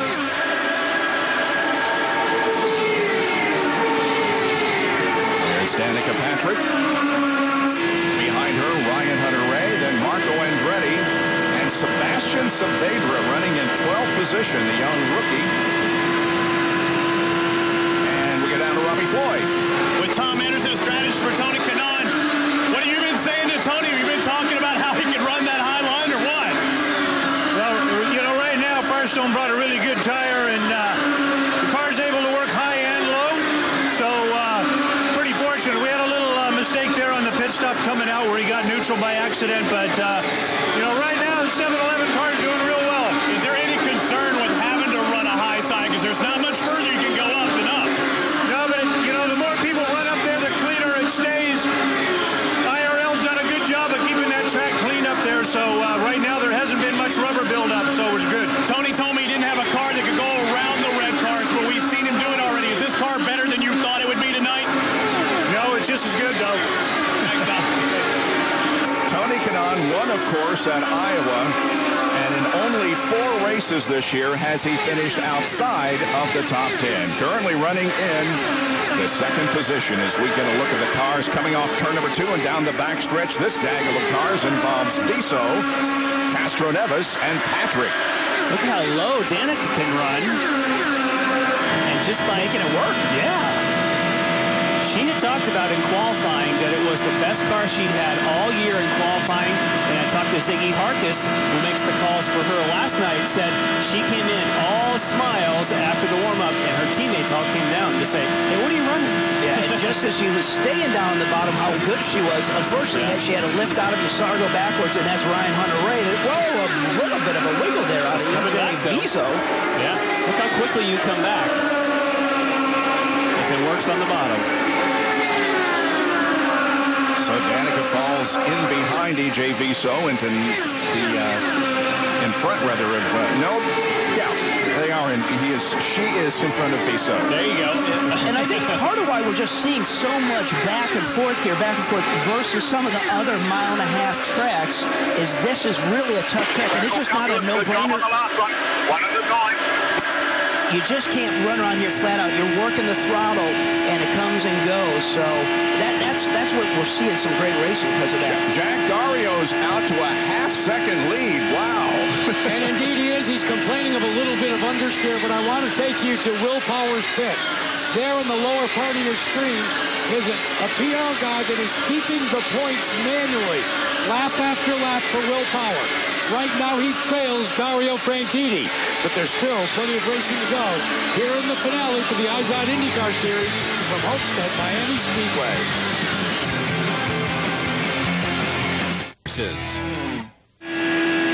Welcome back to Homestead Miami Speedway and the finale for the 2010 IZOD IndyCar season. Franchitti leads Kanaan, Dixon, Power, and Briscoe, your top 5. And as far as the points are concerned, as they run, Franchitti has a 9-point advantage on Power. And he is racking up those laps led, too. Looking for the bonus points for leading the most, and he has led 69 of the first 88. Now, obviously, if he gets to 100, he knows he has it clinched. It may not take 100, but that could change their strategy. If he gets 100 in the books, then you don't have to lead the whole time if you don't want to. Dan Weldon in the pits. Weldon on to the... Pit road really tightens up right there. Okay, pump up your brakes, pump up your brakes. Yes, it's wide open, let's use more up. 60 miles an hour. Here comes Dan Weldon, Robbie. I talked to Dan Weldon before the race. You know, he's got here, he's won multiple times. He said the car never feels great here. Right now, he's doing a great job trying to stay up front. Going on 4 new Firestone Firehawks. I don't know, it didn't take long to build, but 6.6, a quick time for Dan Weldon. But it's kind of interesting. You have a guy who's won here before saying he's never had a great car here. He's won 3 times. Okay. Weldon will get back up to speed here as the green continues. So, Jan, just going back to some strategy, and Jack, we talked about this earlier. Does Briscoe come in right now and just do a quick fill just to get him out even faster, to hopefully, as it cycles through, to get him further up the field and take points away from leading this race? You know, I mean, it's a gamble when it's green right now, but can that help you? Yeah. When the windows are wide, you can do that if you want to. And certainly Weldon made a really fast stop. And Jan, what we want to do, and right there I think is a perfect example, you want to see just how long the fuel nozzle stays connected under these green flag pit stops. I would think as Dario is set to pit in just 2 laps, if I'm Will Power, if I'm any of the Penske cars, I may actually start to begin to believe that what I want to do is short pit. What I mean by that, I don't necessarily want to take a full load of fuel. What I want to do is take just as much as it takes to change those 4 tires. Dario should be headed on the pit road in just about 1 more lap, guys. Yeah, and Jack, it looks like that's what Briscoe did. As soon as those tires were on, they said, that's enough fuel, off you go. So they're just posturing to figure out where they're going to sort out here through this round of green stops. I'm not sure that Franchitti would do that, though. When you have this kind of speed, you don't take gambles. You fill it all the way. The guys I would agree 100%, Jan. It would be stupid for Franchitti to do it. Yeah, it would be wise for Power to do it. Yeah, and Elio and Briscoe and Dixon to protect his teammate. Well, he did not come into the pits on that lap, so we'll see if he does this coming lap.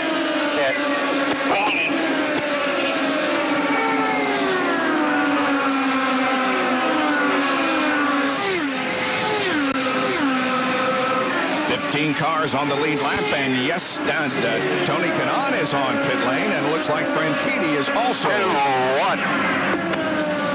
Robbie. Tony Kanaan, the 711 car, pulls in. Look at Tommy, says no changes, everything's good. Trying to get full fuel and 4 tires. Dario Franchitti also trying to make his way down to pit lane. The guy going for the championship points medal, looking for those 2 laps for the most laps led, and right now he's led the most. Will Power also making his way down pit lane. He come across the radio and said the car is good, no changes. Now he needs a solid pit stop from his pit crew. Yeah, Franchitti's on your left side. Take a look. See if Will Power. Let's see if they change the tires. Does he short pit? Franchitti says he's done. And it looks like they may have short pitted just a little bit. As they come to the stripe, Will Power has used that to try and gain some advantage, guys. Almost going in the grass there to get around Bertrand Baguette, who is also coming off pit lane. And Dario Franchitti has completed his pit stop and is back out there pulling right in front of Tony Kanaan. Now, you can get a lot of fuel on the early stops even quickly because it's all done by gravity. And when the fuel tanks are full, your first couple of stops are faster fuel flow. Approaching the halfway mark, Scott Dixon is in the lead, having not pitted here for the second time. Danica Patrick is second. Alex Tagliani running third, and then Franchitti, Kanaan, Muto, and Will Power running in 7th position. And we have that's a fuel nozzle. I believe that is a fuel nozzle that may have been stuck in a Buckeye or something. You know, that's the probe that goes in. They call it a red head. You can see that was red in the guys. Phil, I think it already came out. But it rolled into the grass, so I don't think we're going to have a caution. But it came out. It's clear. Go, all the way. And E.J. Biso making a stop-and-go penalty, obviously, and back out there in competition. There's first and second. Dario Franchitti and Tony Kanaan. Actually, Alex Tagliani leads this race.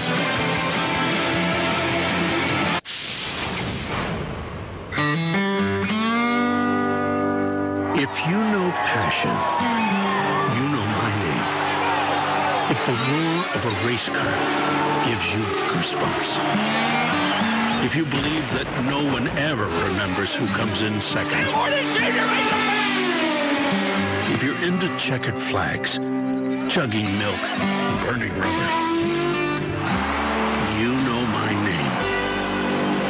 If you've ever pressed your nose to a chain-link fence to get a closer look, if you own a pair of earplugs, if you know Andretti, Rahal, and Unser, you know my name.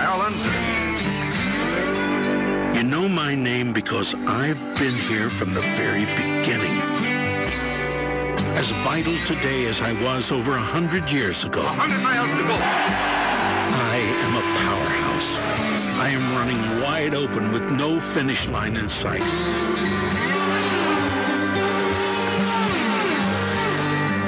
I am the fire that never goes out. You know my name. I am then, I am now, I am forever. I am Firestone, and I am proud. Opening night is a chance to erase the past and begin a new chapter. It's anybody's game. It's anybody's cup. is over. Fans across the country turn their eyes to a single place. And that season starts now on Versus.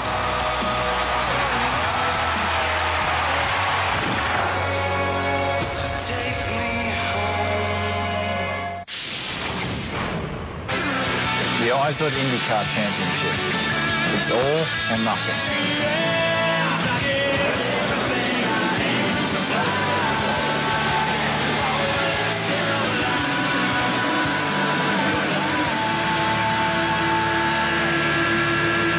Will Power, who has led points most all of the year, trying to give Horizon Team Penske a championship, is currently running in 4th position. As they run right now, he is 9 points behind Dario Franchitti, who is the leader of the race. While we were away, Alex Tagliani did make his pit stop, so it's Franchitti, Kanaan, Dixon, and Power, the first 4. The record for the most lead changes here at Homestead Miami Speedway is 15. That occurred back in 2004, and tonight, in the first half of the race, we have had that many, 15. We knew it was good. Yeah.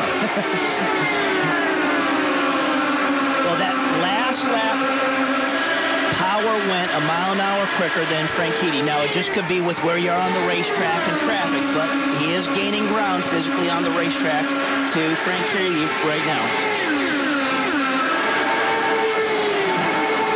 Green flag pit stops just concluded. Here's the performance. And the one that really sticks out to me is the outlap for Dixon right there. He did give a little bit up coming in, but smoking on the way out.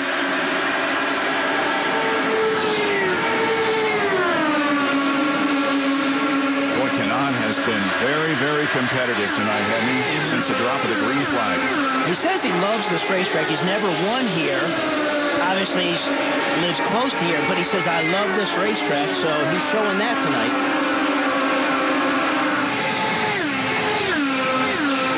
Kanaan challenging once again for the lead, and it looks like he may get it. Let's see how things shake out as they enter 3. No. Well, remember that slower car. Still there. As you say, that slower car is going to stay on the bottom. Is that going to affect him on the bottom? Still outside. Still there. This one's corner now, but still there. Still outside. Coming back again. Still outside. You're all clear behind if you need it. Spotter's a very busy person, isn't he? Yeah, the spotter can be queued up for a couple laps when somebody's just sitting up on the high side like that. For Dario, that's Scott Harner on the radio to him. Coming up on Hideki Muto. He is already down 1 lap, and we'll go down 2 now.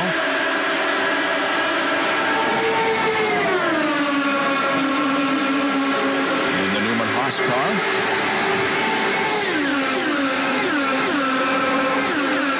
How about Danica Patrick? She's having a great race. Currently running in 7th position. Robbie Floyd. Well, I talked to Tom Anderson about all the Andretti cars, and he said actually Danica had the best car. He said Danica brought her game this weekend. He said, she stays off of that white line, conserves her tires. He thinks she's going to be the one that would be there at the end. Again, this is before the race, but she liked the car, and maybe she has that Texas feeling where we saw her finish in 2nd place. It was her best finish of the season, a second. Her best finish on a road course was at Toronto when she came home 6th.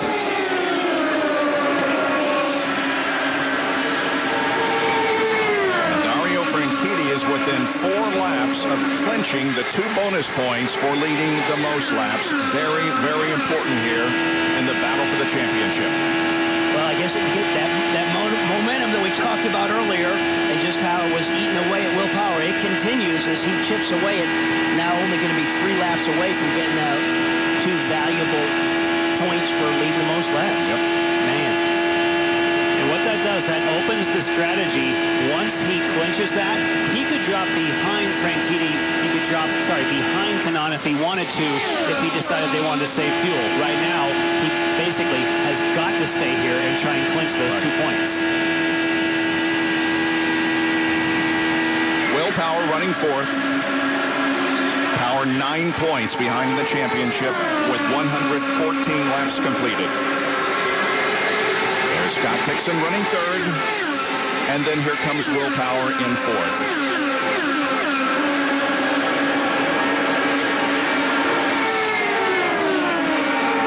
That's Carpenter that he's gone by. Carpenter's been a lap down in the Fuzzy's car. Looks like he's going to get clear of him now as he comes off of two. Yes. Ed Carpenter's the first car not on the lead lap, running in 13th position. The Fuzzy's Ultra Premium Vodka. They sponsored the Firestone Indy Lights race earlier today, and that was won, of course, by Brandon Wagner, his very first win in that series. But we concentrate now on the IZOD IndyCar Series, and again, Dario coming ever closer to clinching the 2 bonus points. And as he crosses the line, he clinches it. He's got the 2 bonus points for leading the most laps tonight. And it comes on lap number 117 at the completion of 117. Continues to lead, but Tony Kanaan is all over him as he has been since the drop of the green. It's Franchitti, Kanaan, Dixon, Power, and Briscoe at Homestead Miami Speedway. I'll have a light beer, too. Sure. Regular bottle or a Miller Lite Vortex bottle? Regular. I don't see what's so special about that one. Well, it's got grooves. Maybe if you weren't wearing sunglasses in a dimly lit bar, you'd see that. Just came from outside. It's midnight. Man up and choose the Vortex bottle. Its specially designed grooves let that great Pilsner taste flow right out. Got a Vortex bottle. And they're playing your song. It's not my song.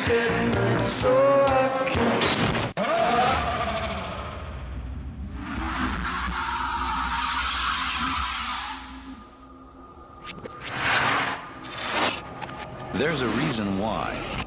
In 5 years of powering every car in the Indianapolis 500 race, not a single Honda engine has failed. It's not the parts we make them from. It's the part we put in to every Honda. This brickyard runs on sugar. Sweet sugarcane ethanol. It's an advanced biofuel recognized by the EPA because it cuts greenhouse emissions by 60% compared to gasoline. And it can save you money at the pump. Fast and sweet and clean and lovely, the fuel from sugar cane goes racing. I can dance. I cannot sing. But one thing we can agree, we race on ethanol.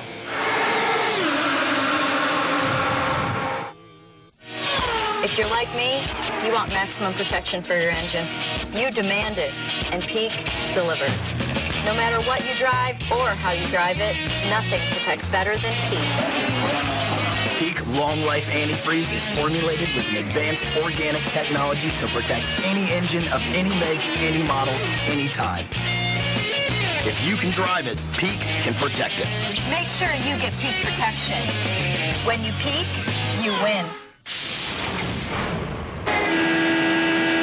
NASCAR comes to Versus with the Whelen Southern Modified Tour, and the race is on with short tracks, open wheels, and high-speed thrills. Versus takes you back where NASCAR got its roots, the NASCAR Whelen Southern Modified Tour from Stafford Motor Speedway, Tuesday at 7 o'clock Eastern, only on Versus. And, of course, your play-by-play announcer for those events with Jimmy Spencer alongside is Jackie Root.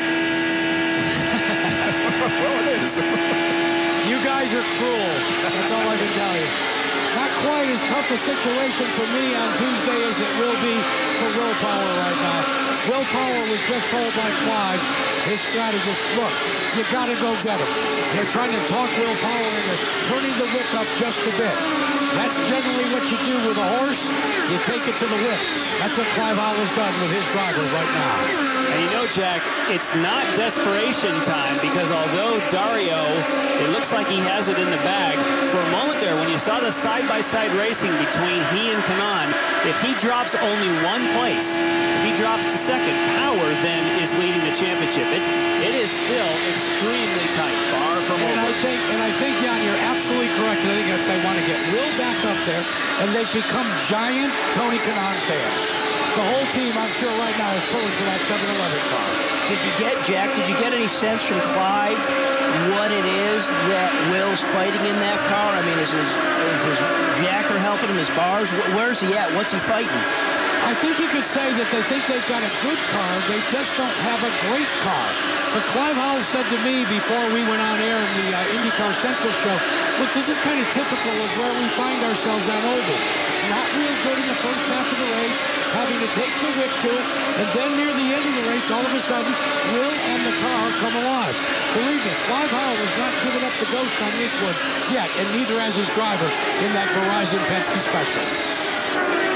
How easy for it is, though, for Clive Howell to say, come on, step it up, and you're pedaling as hard as you can. I went to Clive Howell, and I asked him just then, does he like the car? Is he good? He shook his head. He said, no, we're good. And like I said earlier, coming into that pit stop, it was Will who came on the radio and said, I like the car, no changes. I don't think he's fighting much. Right now, I think Dario's just kind of driving hard. Well, that's a good outcome from what we heard originally from Will Power saying the car was loose up in 1 and 2 and a big push in 3 and 4. So they've made huge strides to get it where he's saying, I'm good. And we had been told that they were only going to make a front tire pressure change. So it shows how sensitive these cars that you can change it with just a little change. You saw the leaders put a lap on Graham Rahal in the 11th position, so now 10 are on the lead lap. Franchitti leads Kanaan, Dixon, Power, and Briscoe, your top 5 in the finale for 2010.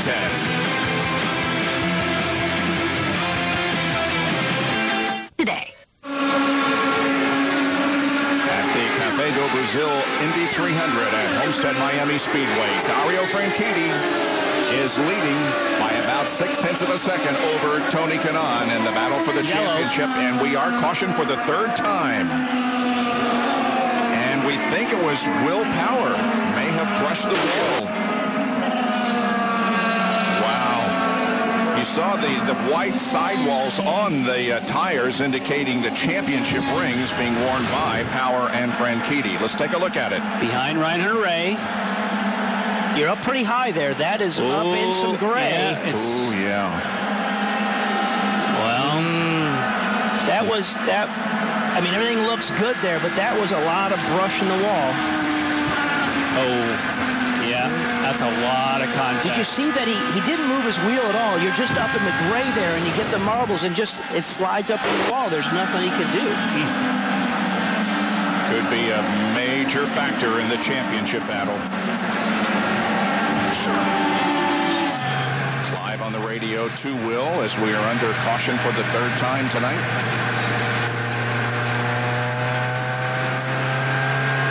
Look at the suspension pieces, though. Right in here, your steering arms, A-arm, they look okay. Typically, they'll buckle in that area. Of course, we can't get a look from that angle at the rear, but I wonder if he dodged a bullet.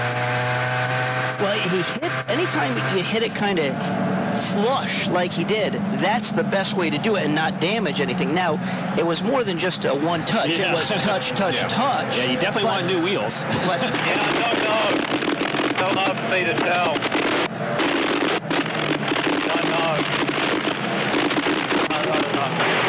What he's doing, he's wiggling the car back and forth because they're asking him, of course, is the car damaged? He said, up to the right, close to the right a little, but looks pretty good visually from up here. Yeah. And looking at the right side looks okay. Guys, Richard Petty used to say the reason he ran so high up against the wall is so when something like that happened, Jack, sorry to interrupt, but it wouldn't hit the wall, you know. So, I mean, when he hit the wall, did you notice? It kind of stayed right there, but you notice right there, they have got the suspension pieces ready to affect the change, and it is something that they practice all the time, making these suspension changes. Will Power will be the first to pit. Yeah. He has been called to pit road. And Jack, it is the right rear suspension. I was trying to jump in there. It is damaged. The right rear does definitely have damage. Wow. All right, pits open. Here they come once again. Franchitti leads them down on top. Kanaan, when you get down here, second, before, Power third. a pass flare around Elio's guy, step up the side. A pass flare, keep coming. Kanaan will hit his box first. 5, 4, 3, 2, 1. Oh, and Power can't get all the way in. No. clip one of his crew members. Pete Dixon out. There it is. There's the damage. Yep. But he put the tire back on, and he's going to send him back out so you don't go down a lap. I mean, he sees that. Put the tire on. Hey, guys, they're saying it is broke right rear. They just gave him the sign. Shut it down. Oh. Maybe they try and send him and get him in and fix it the next time, but...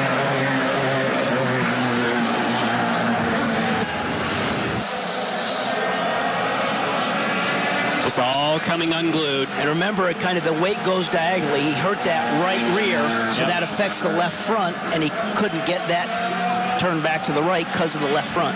My concern is for the Canaan crew, because it looks like someone got clipped. And almost, wow. Speaking of clipping. Yeah. Yes. And like you say, Robbie, when you have a broken suspension piece, it does not turn or break the way it normally would. Not part of the plan. They'll take the car behind the wall to fix the broken suspension on the right rear. You know, even Chip Ganassi is not going to be happy about that. They wanted to really take it to Will all the way for photo finish. Right. And boy, what a tough break. And that goes all the way down the line from Chip Ganassi to Mike Hull. I mean, they want to duke it out and fight it out on the racetrack.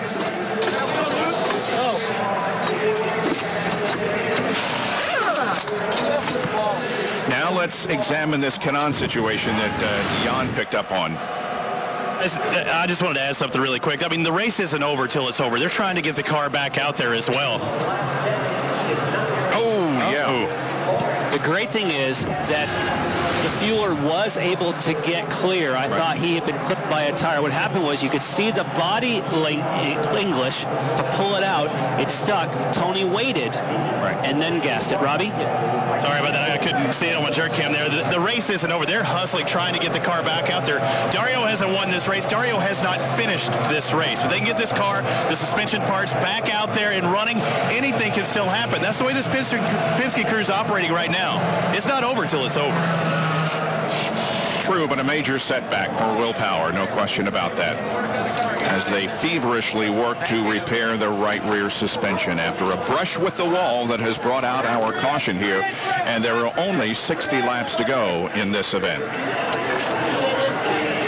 Can you imagine what's going through Will Power's mind sitting in the car? No.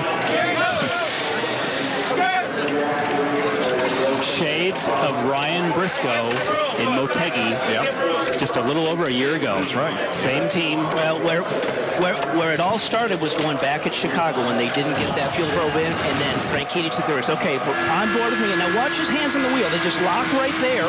He doesn't add any more steering, but the car slides up the racetrack, just kind of on those little marbles like being on ice. Now you see the yellow's out. Right front suspension okay, but not the right rear suspension, as the team now repairs the broken part, and Will Power may be seeing his championship go away. The Café do Brasil Indy 300 on Versus is brought to you by Apex Brazil. To learn more about our Brazilian goods and services, log on to experienceourenergy.com. And by Peak Performance Products. When you peak, you win. And by Honda, the engine supplier for the IZOD IndyCar Series.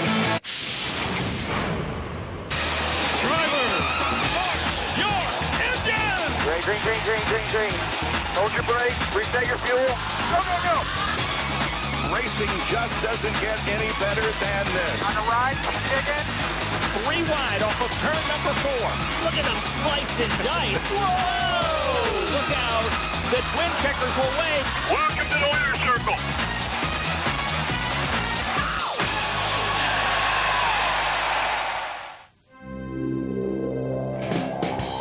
On rare occasions, opposites can coexist. Introducing the Sport Hybrid.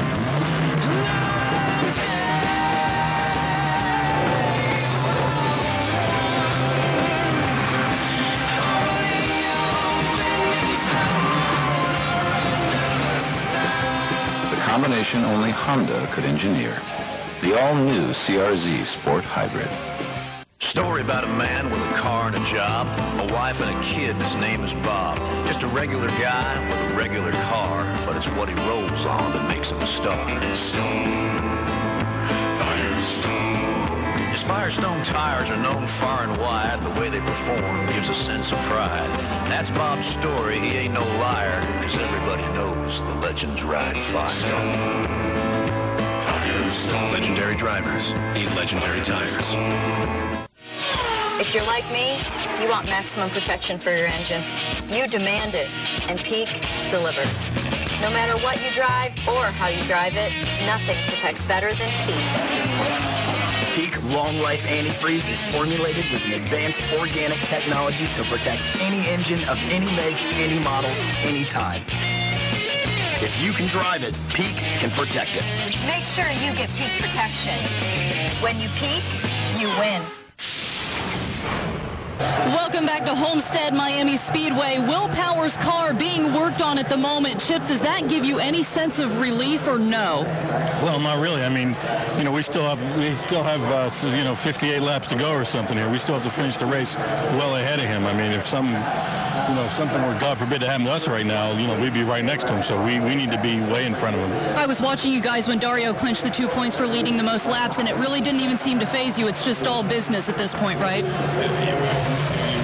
We have a long way to go. Okay, well, let's get to it, Chip. And Will Power goes back into the race. However, he is 5 laps down. Dario Franchitti, the leader of the race, over his teammate, Scott Dixon. So it's Target Chip Ganassi racing first and second. Now, Kanaan, you see there, he will have to go to the back of the field. Marco Andretti, Elio Castroneves, Vitor Miro is having a good race. Danica Patrick, Ryan Carpenter-Ray, and Ed Carpenter. And Kanaan goes to the rear of the field. Because leaving with a fuel hose attached, the same situation as you said for the 8 and the 11. 13 cars on the lead lap. Alex Lloyd, who's going for Rookie of the Year honor, running in 15th. And there is the remainder of the rundown with Will Power, as you can see, in 25th position. As far as the championship's concerned, he right now is 31 points out of the championship lead.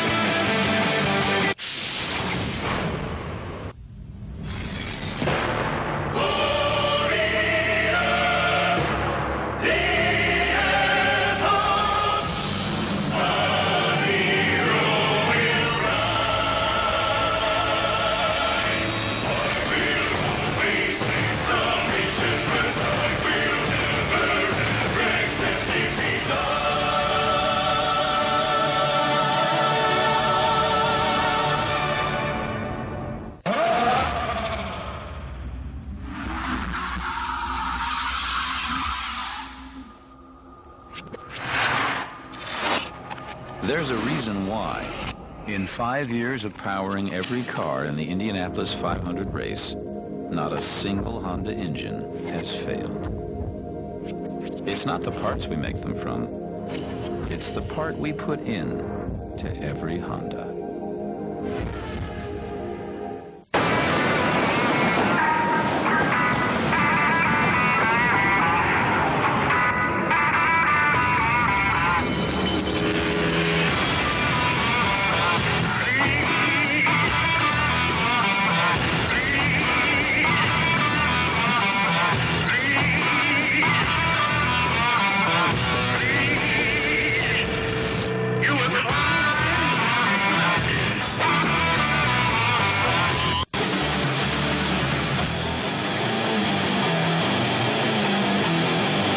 IndyCar Nation, why aren't you a member yet?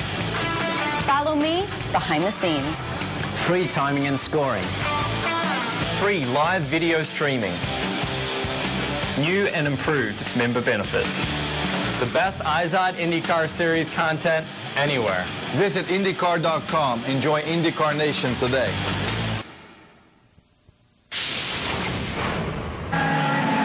We're still under caution here at Homestead Miami Speedway. Will Power brushing the wall, breaking the right rear suspension, and we've got cars on pit lane. And you would pit now for the very reason that Jack... 22 cars into a fuel line, so be careful going around the incoming. Right here. That's Ziggy Harkis who talks to Danica right there, saying right here. If you fill here, you should be able, if you get all the way full, you can make it to the end. And guys, that's exactly what's going on. These are the cars that are going to do a fuel strategy. Danica Patrick has won races that way. So is Tony Kanaan. And Elio Castroneves. Tim Cindric just said to Elio, let's do a Kentucky. You know, Elio Castroneves won the race in Kentucky, don't you? By staying out.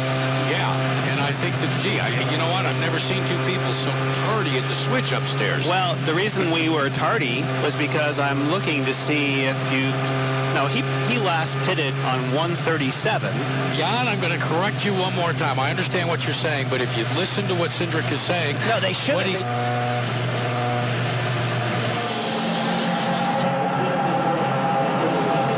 Let's take a look at something that happened just a few moments ago. If you feel more comfortable going to the back, we'll just go and do that.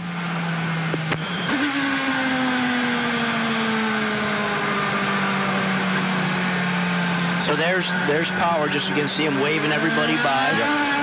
And that's maybe just some good heads-up play. He doesn't want to have anybody behind him when he's just not sure what he's got in that race car. So he's just giving himself a cushion, and as he checks it out and makes sure it's okay, then he'll work his way back up. Right, and just to follow up on the whole Jack situation and what we're talking about pitting, is that in the discussion, let's do a Kentucky, in order to do it, you would have had to have rolled off and pitted then. Obviously, they didn't. So they're not in a situation. Yeah, they weren't in the sequence when we saw TK coming in, when Danica was in. They needed to be at the front of that line to play that game. And Will's coming back in. Now, don't think by any means that this championship is over, because as Chip implied, something could happen to Dario here in the next few laps, and Will could still come out with a championship. Dario was leading, remember, in Iowa, and he had a gearbox problem. Yep. Anything's possible. So now what is happening with Will Power? He just needs to get to the end, get as many laps as he can. It doesn't matter about his speed. He just, in this case, is hoping for some kind of trouble with Dario.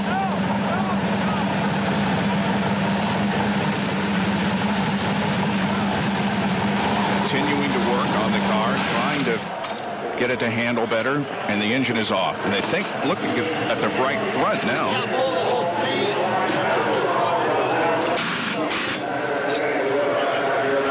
When you hear a crew member say, we have to pull the whole seat, that's not a good sign. No, so that's something on that right front suspension that's mounting in the tub. It's not on the exterior outside the tub. So where that suspension mounts inside the tub there, you can just kind of illustrate where that suspension...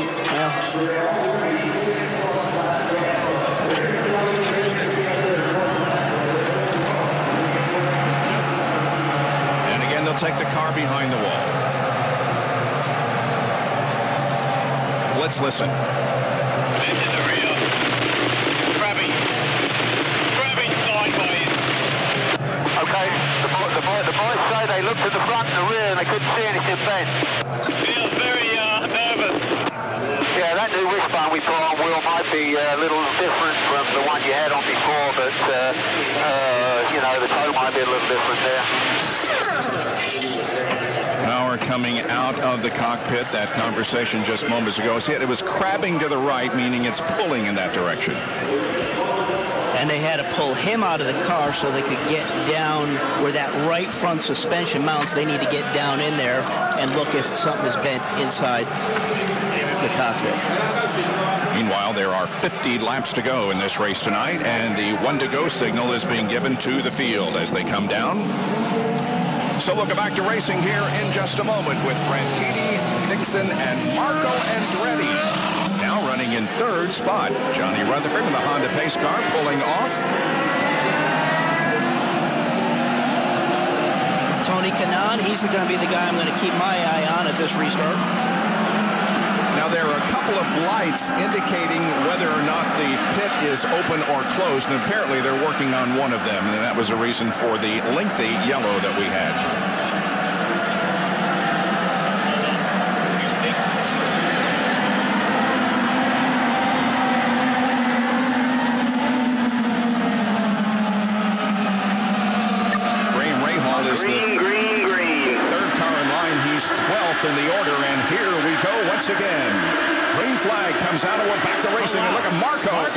side.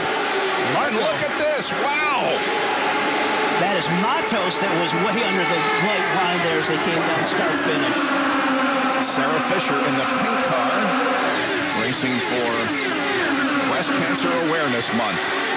Dollar General, the regular sponsor of the car, giving Sarah permission to paint the car pink. And Firestone making some pink sidewalls. That's right. As well. Yep. Marco Andretti is looking really good here. Well, that's where he's seen his, he's definitely had a trying year, not what he wanted, but his results have come on these super speedways. Yep. Indy finished third, Chicago third. Don't forget, in the middle of this pack, and Danica Patrick is one of them, we do now have a group of cars that Jack was talking about that we observed. They came in and got fuel when all these leaders did not. So you have two different games working here at the moment. And Tony Kanal was another one that came in with Danica, and on that restart, he's passed her. That's Marco on the high side of Dario Franchitti. Not able to get the spot.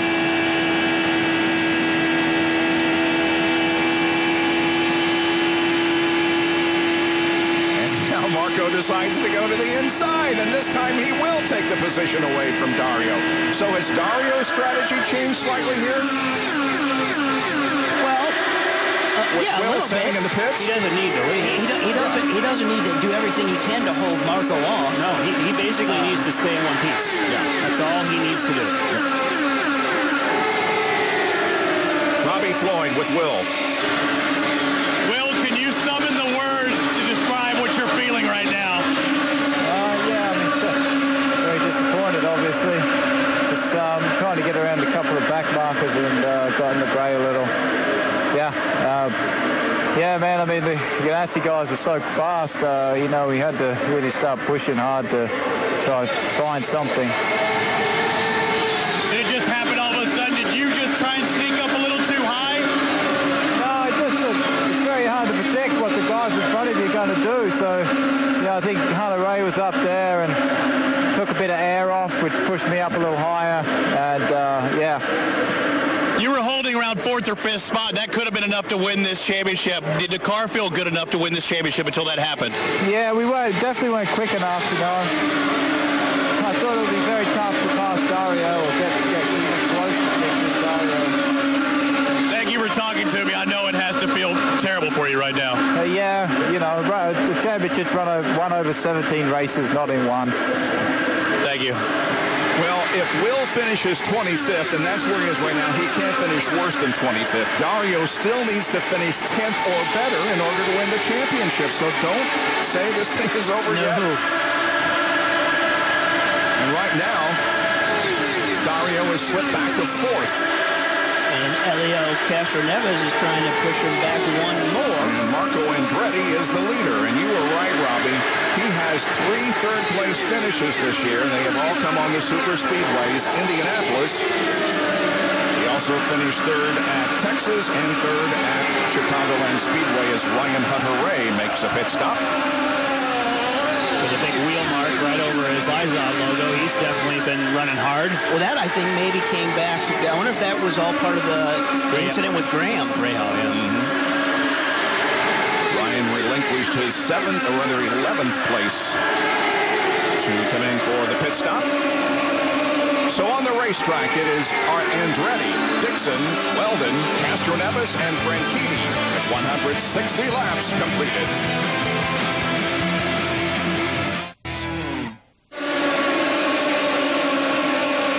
Andretti leads at Homestead Miami Speedway. It has been 68 races since Marco won in his rookie year at Sonoma in 2006. Danica Patrick has had 47 races since her win.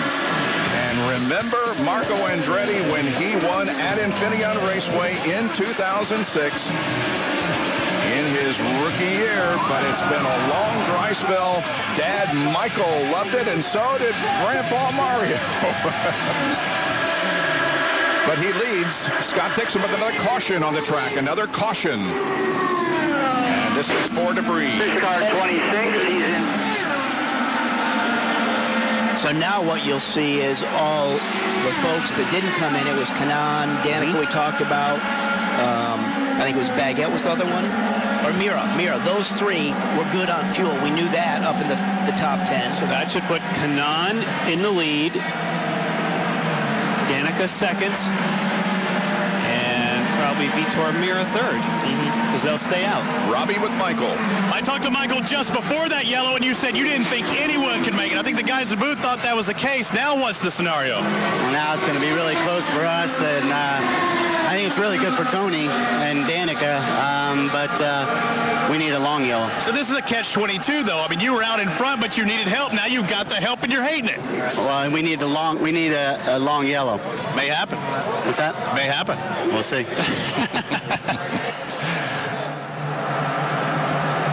Well, he's not going to announce that they're going to make it, but I feel reasonably confident, judging on how far people went last year with this caution, that you can make it to the end if you were one of those, like he was with Kanan and Danica Patrick, that pitted on lap 146. Right now, Kanan 5th and Danica 6th. And guys, let's go back and first revisit what the Dario Franchitti situation. I just checked with Chip Ganassi. They are looking for fuel mileage. They really are feeling like they really considered for about 10 laps trying to stretch it and say, if we get a caution, that'll do it. But as you guys alluded to upstairs, it was a case where they can't fall too far back. So then they said, just before the caution came out, forget about it, let's just go run to the front. I followed up on the Helio Castroneves situation, though, and I want to see if Helio does come into the pits or not. Talking to Tim Cindric, the magic number was 3.7. They were getting 3.5. When you make caution laps, you make 8 miles to the gallon. Do they play the Kentucky card?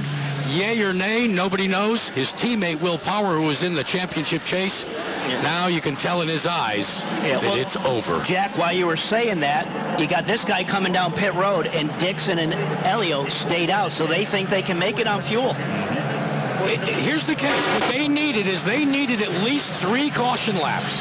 And that was the whole idea of what Tim Cindric was doing. As they complete the pit stop, topped off Marco Andretti. Now let's see what they do. They're changing tires on Dario Franchitti. They filled him full of fuel, so now he can go to the front. But like Kentucky, as Helio Castroneves rolled the dice and maybe gotten himself in a position where he can at least get a moral victory for Team Penske. I love these different strategies that are being played out here in the final 30 laps. I think it's a stretch. When they both came in at lap 137, that's some really good fuel mileage. Here, you say you can go about 50 laps, give or take a little bit. Just read the body English, okay? Michael Andretti says, we put it on lap 147. We're not sure we can make it. And then we're hearing from Castroneves, they put it on 137. Well, wasn't Michael was talking with regards to Marco, who came in at 137, wasn't he? He was talking about Kanan and Danica, both wondering if he could make it. And the Penske car of Castroneves stopped way before that. Well, that's what I say, he's posturing one way, because I think no reason they can't make it. Well, he's done it before, so. Now, Franchitti has dropped back to 8th position, so even with Will Power in the pits with helmet off, the difference in the championship is only 5 points. So this is not over yet, folks. We need to see that checkered flag. The green comes out. No car. No. Hey, position 8 fuel, position 8 fuel. What happened there?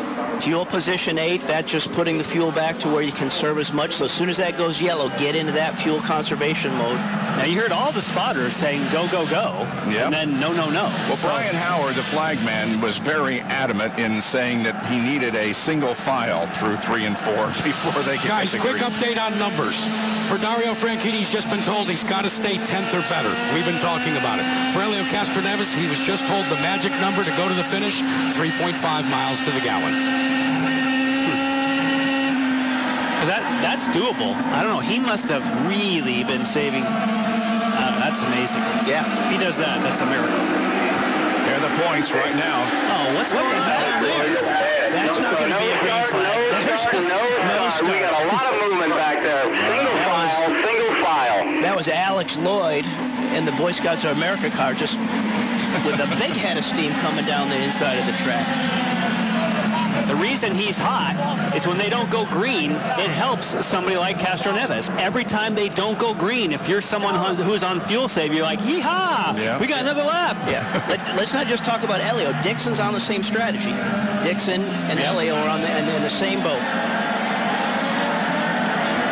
Dario back there in 8th position. Now there are only 9 cars on the lead lap. So Dario is another step closer. Green. Much better. Here we go. Green flag out, racing again. Oh, somebody up way high. Looks like it's Saavedra. Look at this, down into 1. Castroneves takes the lead. And that's the first time we've seen him. First time we've seen him to the lead. We knew he was going to be coming. He did dip below the white line. In trying to improve position, he did duck his wheels under the line. Now Canon challenging for 2nd position. Taking it from Dixon. And Canon wants the lead. Look at Dixon's got the momentum on the high side. He's going to pop up there. Am I going to do anything?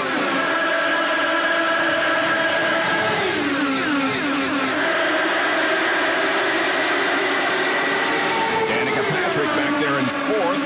Yeah, she's in a good position. Yeah. Keep those 3 car lengths there. With what these guys are doing up in front of you, keep those 3 car lengths and just see how they're going to sort themselves out. Weldon and Vitor Mira behind Danica. 25 to go. Great run for Vitor. They rolled off the truck really well, was happy with his car. Didn't qualify well. They didn't know what happened, but he was way happy. Here comes Danica to 3rd. Look at how quick that just flip-flops and shuffle. I mean, we talked about the disparity in that this track is not a no-brainer flat. You're working that throttle, and we got a yellow out on the track. And a car in the wall, and it is Milcaduno. And this, folks, there you go. Everybody can make it to the end now. Yeah. Dixon, Castroneves. So, Jack, you were absolutely correct. The Kentucky strategy for Castroneves and now for Dixon is going to work. Milcaduno shakes her head. She says she's okay.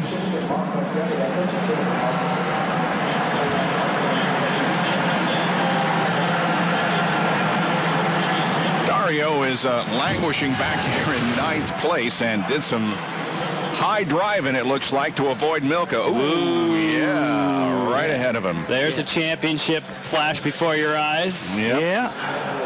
But that's why we're saying it isn't over yet. Nope.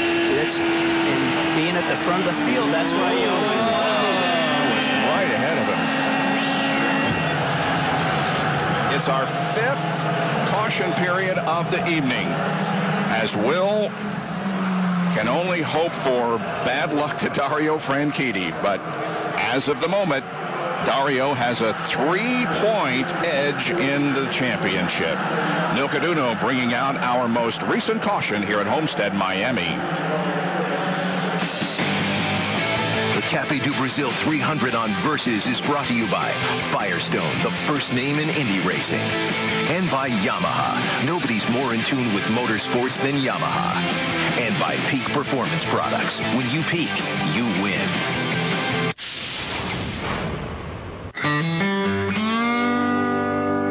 If you know passion, you know my name. If the roar of a race car gives you goosebumps. If you believe that no one ever remembers who comes in second. If you're into checkered flags, chugging milk, and burning rubber, you know my name. If you've ever pressed your nose to a chain-link fence to get a closer look, if you own a pair of earplugs, if you know Andretti, Rahal, and Unser, you know my name. You know my name because I've been here from the very beginning. As vital today as I was over 100 years ago. 100 miles to go. I am a powerhouse. I am running wide open with no finish line in sight.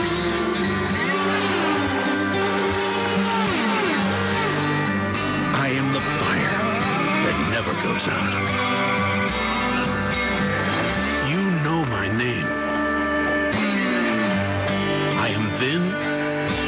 am now. I am forever. I am Firestone, and I am proud. Opening night is a chance to erase the past and begin a new chapter. It's anybody's game. It's anybody's cup. The wait is over. Fans across the country turn their eyes to a single place. And that season starts now on Versus.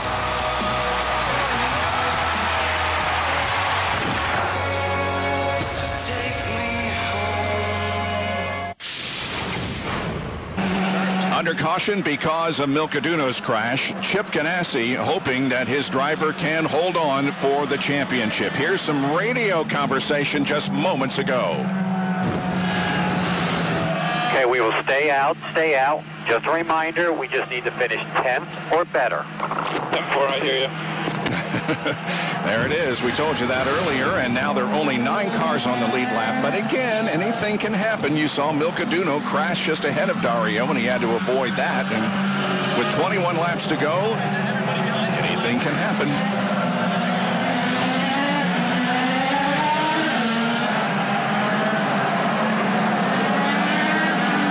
Right now, Dario is back in 9th. Scott Dixon is the leader of the race. Right behind him is Tony Kanaan, who has had a great run from the beginning. Our IZOD Fast Track review of the cars on the racetrack. There's Dixon in first. And we have 1 to go at the line. Tony Kanaan running in second position. Tony has led 37 laps tonight on 3 different occasions. Danica Patrick, another Andretti Autosport driver, is running third. Fourth position belongs to Elio Castroneves, who has come on from a poor starting position. There's Dan Weldon, the 3-time winner here at Homestead, Miami. He's running fifth. And it's been a very good night for Vitor Mira, who is for A.J. Foyt, running in the 6th position and has been on the lead lap in contention. E.J. Viso is on the racetrack, but he is running in 19th position 2 laps down. There is Mira as we get set to go back to racing. Graham Rahal lined up behind him. Graham is being shown in 10th position, the first car not on the lead lap.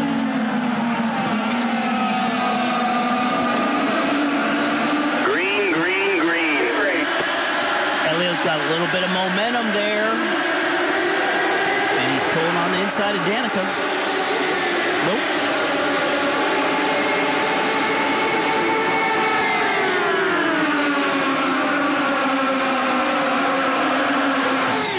Wow, 3 wide again through corner number 2.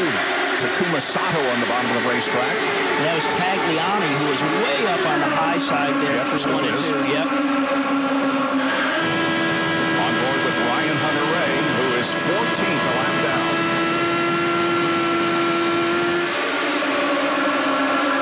Once again, 3 abreast. Weldon gets out of the throttle.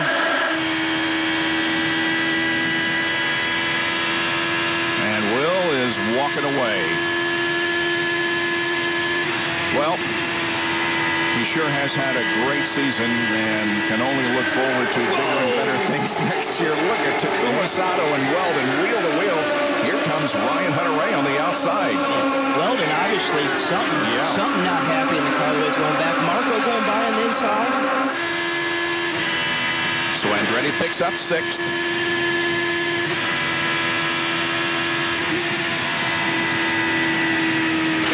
Closing on the top, outside. Clear.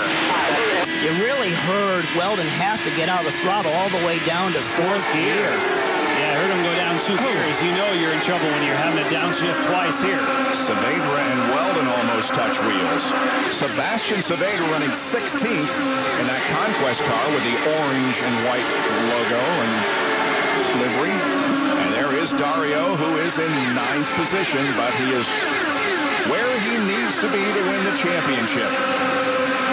With 15 laps to go, if it's in right now, he would have the championship by 3 points.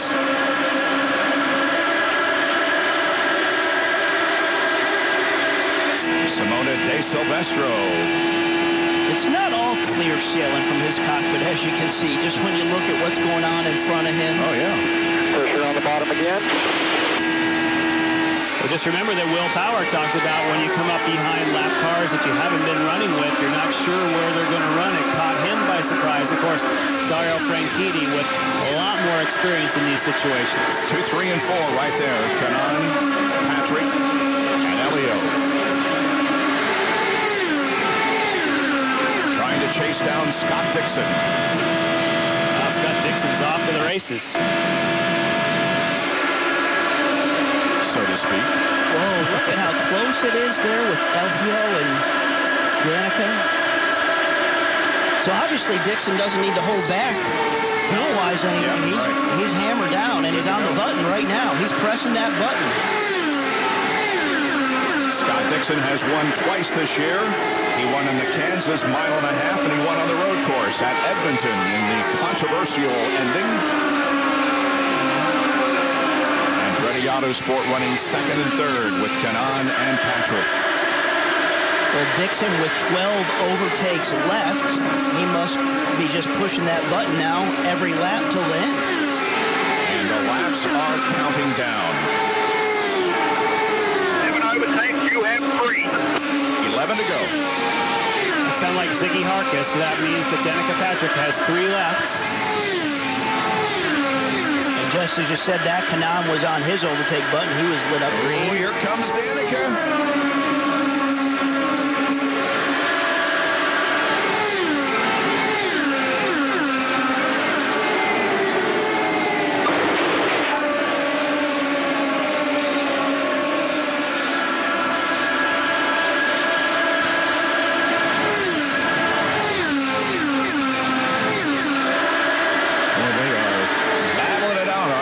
Second position, teammates.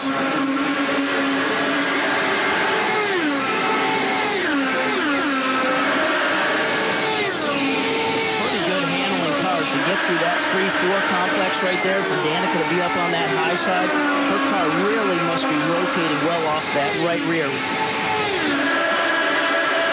Dario got around Dan Weldon, so a little bit more breathing room. There's Dario. So he moves up to 8th. Weldon, the last car on the lead lap, in 9th.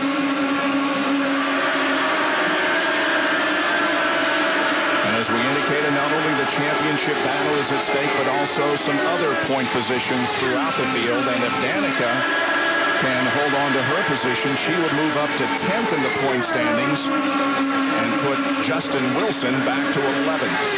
Now these two, though, as teammates, as soon as they go side to side, that just lets Scott Dixon take off in the lead. This 2 cars running side by side are definitely slower than when you work together. So they've essentially conceded, and they're going to fight out second if they push each other this hard. Yeah. And in the last 2 laps, they've lost over a half a second to the leader while they've been doing that. But I don't think that's what they're thinking about. Right now, they're thinking about who's going to win for second spot here. They're letting Dixon check out. Danica's car is really good. When she comes off at turn 4, she keeps momentum, and she pops to the low side of the racetrack. That's off at 2, but let's watch when she comes off at 4. She has good momentum, and she gets down to the inside of the track. Dario on the right. He's comfortably in 8th position.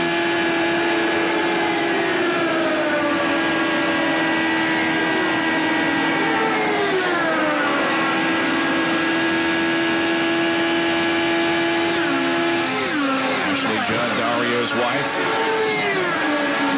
waiting for those last 5 laps to click down. And Kanan and Patrick are still side by side and fighting it out for second spot.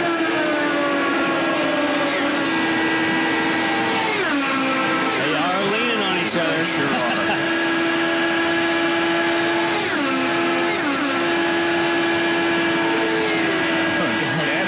Inside and outside. That's what I said. She gets that momentum coming. She wants to look the inside. And here's where she was doing it before. It's coming off of turn 4, but Tony's taking that away. Tony's coming off on the low side because he must have been seeing that happen.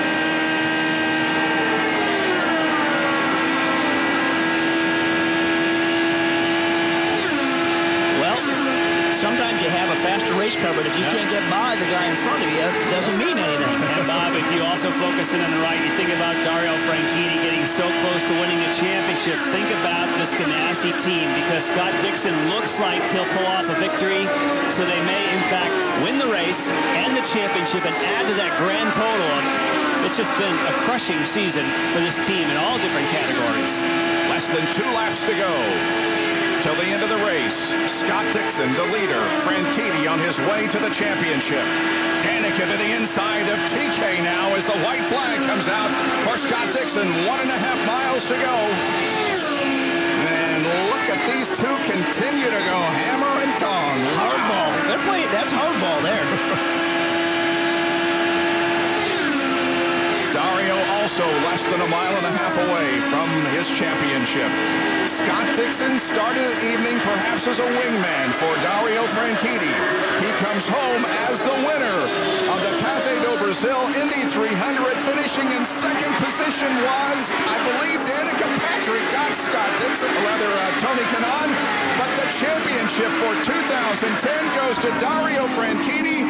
He did what he had to do. He sat on the pole. He led the most laps, and he wins the IZOD IndyCar Series championship by 5 points over Will Power. Hey, and Marino won his championship.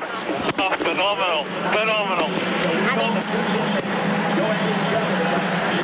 That's Dario's brother, Marino Franchitti, getting the word that he won a championship as well today.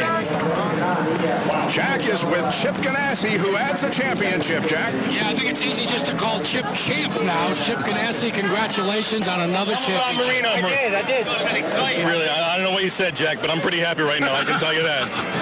Let's talk a little bit about the way that you have gone after championships for the last few years. This is, I believe, number 8 for you. Well, my hat's off to Penske. You know, I mean, obviously they had a great effort, and, you know, Roger wasn't driving the car, so I can't, you know, they did everything they could. And, I mean, I'm just really happy for Dixon right now. He won the race, and I'm obviously way happy for Dario with the championship. Can you breathe? Barely. Thanks, I'm sorry. Barely. We'll let you go to the celebration. Thanks, I appreciate it. It's an all-target Chip Ganassi night here with the winner, Scott Dixon, and the champion, Dario Franchitti.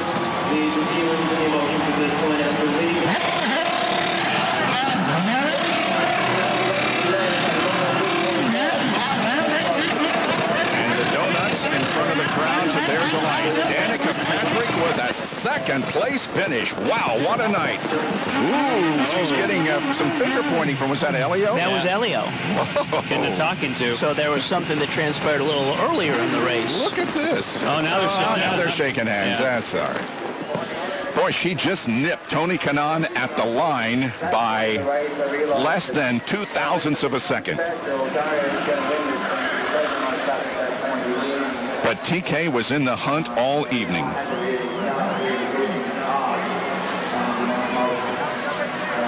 You win the championship, you can drive anywhere you want. Yesterday that it is a done deal. Will Power will be back with Team Penske.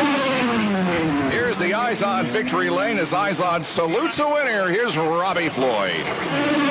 Scotty Dixon, his 80th open wheel victory, his 24th in the IZOD IndyCar Series. I got 2 great guys. I got great guys I get to work with. And just showing how strong this Target Chip Ganassi team is. Dario didn't even know you won. Marino won today. I mean, this is an exceptional day for everybody involved. Yeah, it's been crazy. You know, obviously you could see throughout the race what was happening with Will and how they were struggling. And then obviously he hit the wall, which, you know, gave Dario a pretty clean day. So a great day for Team Target, obviously winning the race, but more importantly, winning the championship in the Indy 500 one year. 5th Ganassi win in a row. I mean, that's incredible. Also, you 3rd overall in the championship strong. Yeah, it's definitely what we needed. You know, it was a big deal to try and get to 3rd. You know, obviously over Elio, you were leading us by about 4 points coming in. So I'm just happy, man. Happy for Chip, happy for Dario, happy for the team, everybody that worked so hard. Any concern for you during the race yourself personally? Not even thinking about Dario. Any concern? Was this car that good the entire night? I think both cars were great. You know, I had a few problems early on with being a little loose in traffic, but, you know, Eric and Mike and,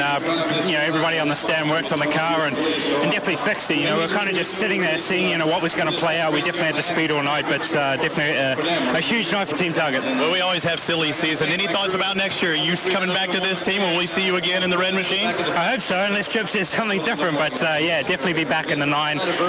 You know, it's definitely a career team and a team I love to be a part of. And you can see why, because they win races, they win championships. So yeah, I'm happy to be here. Congratulations. Scott Dixon takes the final victory of the season here at Homestead.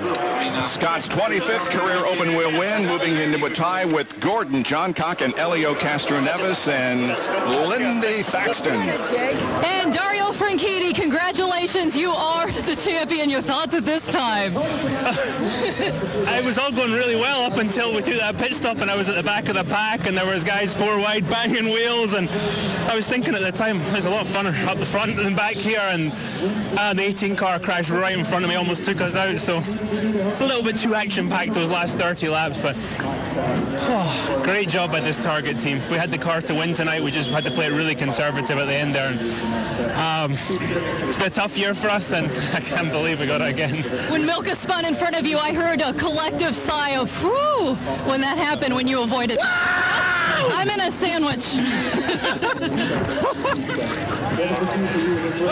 Let's let them celebrate. We're going to talk to them in just a bit. And don't you love celebrations of champions? And Dario Franchitti has done it. He didn't lead the points very many times this season, but he did lead it when it counted at the end of the final race. A lot of post-race activity coming up here on Versus. Stay with us.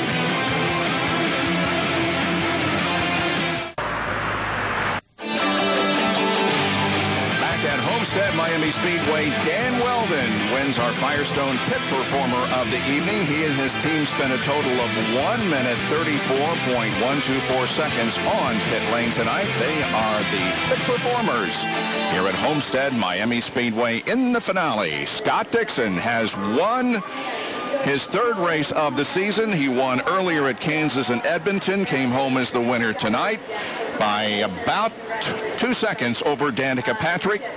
But Dario Franchitti, by virtue of his 8th place finish, comes home with the 2010 championship by 5 points. Alex Lloyd looks like is going to win the Rookie of the Year competition, so congratulations to him. Celebration is continuing down there. The Target Chip Ganassi team, they have won so many big races this year. They won the Daytona 500.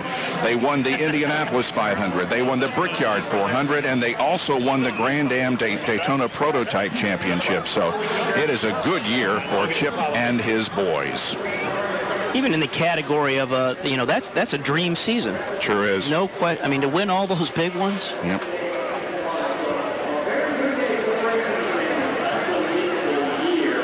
All right, here's Lindy with Tony Kanaan, who finished 3rd.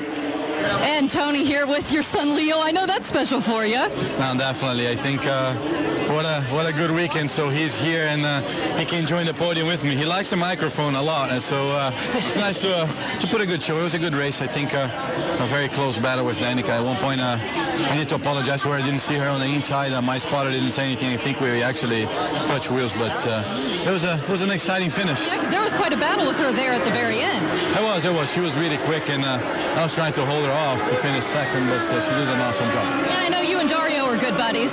Yeah, I mean, when I saw Will was out of the race, I said, okay, now I can go race Dario. And, with the pit strategy, obviously, he didn't have a choice. So, yeah, but it was great to race with him the whole day. Thank you, Tony. Thank you. Good finish for Tony Kanaan in 3rd position here tonight. Little Leo has been the center of attention all afternoon. They're trying to get the stage set up for the championship celebration as Dario continues to receive congratulations from various people. It was a good one here at Homestead Miami Speedway tonight. Franchitti, the champion, Dixon, the winner of the race. Win.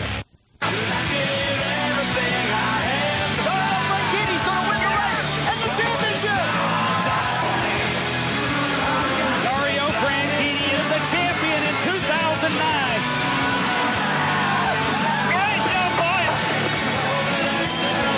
Championship for 2010 goes to Dario Franchitti.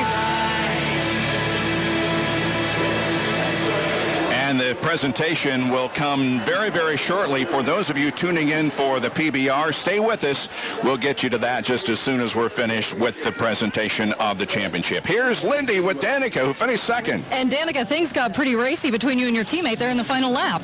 Yeah, they definitely did. I didn't have very many push-to-passes left, and so I knew I needed them for the end, and I knew I needed them for the right pass. So, we were out there, and it was a tough 19 laps, man. I went down low a few times in 3 and 4, and he would come down, and so I'm like, all right, that's not going to work. So I ran up high, held him down low, got a few runs, and I was just trying to hold him down to see if I could get his car to go off a little bit, and I don't know if that's what caused him to slide up in 3 and 4, but shoot, I had the opportunity, and I swooped down low, and I pushed a pass, and I went for it, and he got into the side of me, and it was hopefully exciting for everybody to watch. But I kept thinking that Mike was probably in pit lane going, do not crash those two cars. But hopefully it was good for the fans. I know for me it wasn't a win, but it kind of felt like one with the season we've had, and we've had a couple of high points with Texas being the other one, and Toronto was pretty good for us, but this was a good way to end the season for the GoDaddy crew. They worked really hard all season, and we didn't have all the results to show for it, but we had a good end of the season. Thank you, Danica. We'll let you head on up to the podium there, and she has had an up and down season, as she said, and Bob, she's ending it on an up. Yeah, but a great night tonight. On top of their game, multiple winners of the Indianapolis 500 and the championship of the same year. Dario joined some very exclusive company there with Foyt, Ward, Shaw, and Louis Meyer. It's time for the championship presentation. Jack.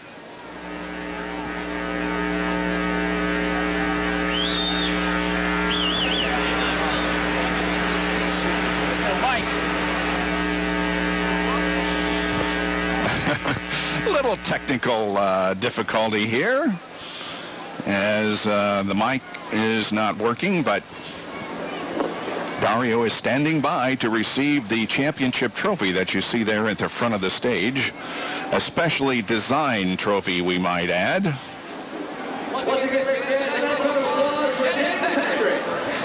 3 wins this year for the champion, 2 poles, Brazil and here at Homestead. So we won the poles in the first race and in the last race. And the 22 bonus points were certainly enough to carry him to his 3rd championship because, again, the final spread was just 5 points.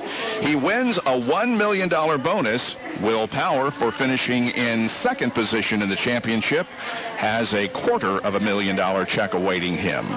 One thing I heard Dario talk about is he said, as a champion, what have you learned? He's like, it's all about points. So it's not just when you realize you're in the hunt at the end of the year. At the beginning of the year, you got to think points, no matter what. And I immediately went to St. Pete, which was the 2nd race of the year. He didn't have a good start. He qualified about 14th. He cut a tire, but he passed 5 cars in the last 5 laps. He was just flying out there. So just what he did there to go from 10th to 5th there, that made a difference, and that was the 2nd race of the year. All right, let's take a look at the final point standings of the year. Scott Dixon moves up a position in the point standings. Elio down 1. Tony Kanaan gains a spot, and Danica Patrick gains a spot and finishes in 10th position in the point standings. There you have it. 17 races were finished with Franchitti emerging as the 2010 IZOD IndyCar Series champion.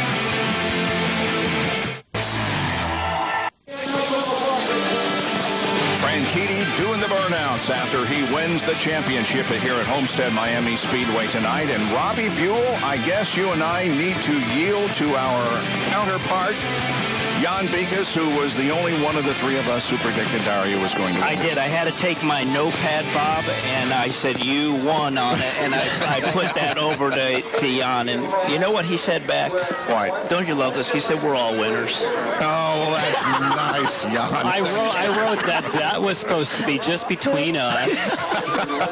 Well, anyway, congratulations. Thank you, Bob. Yep. There's the race podium as Scott Dixon celebrates his win, the race win. Danica Patrick on the left finishes 2nd, and TK, Tony Kanaan, finishes 3rd on the right. Don't forget, PBR is still coming up here just as soon as we get some championship trophies handed out.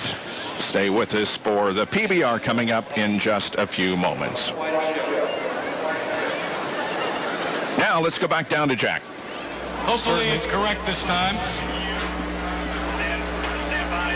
Good evening, ladies and gentlemen. I'm Jack Arute of Versus Television, and this is the 2010 IZOD IndyCar Championship Celebration. The IZOD IndyCar Series offers one of the most challenging and diverse schedules in all of motorsports. But I'd like to divert your attention and direct it now to our stage right here at the start-finish line, here at the Homestead Miami Speedway, as we present this symbol of unflagging excellence and determination. This, ladies and gentlemen, is the new IZOD IndyCar Series Championship Trophy. And now, will all of you help me welcome the man of the hour, our 2010 IZOD IndyCar Series champion, Dario Franchitti.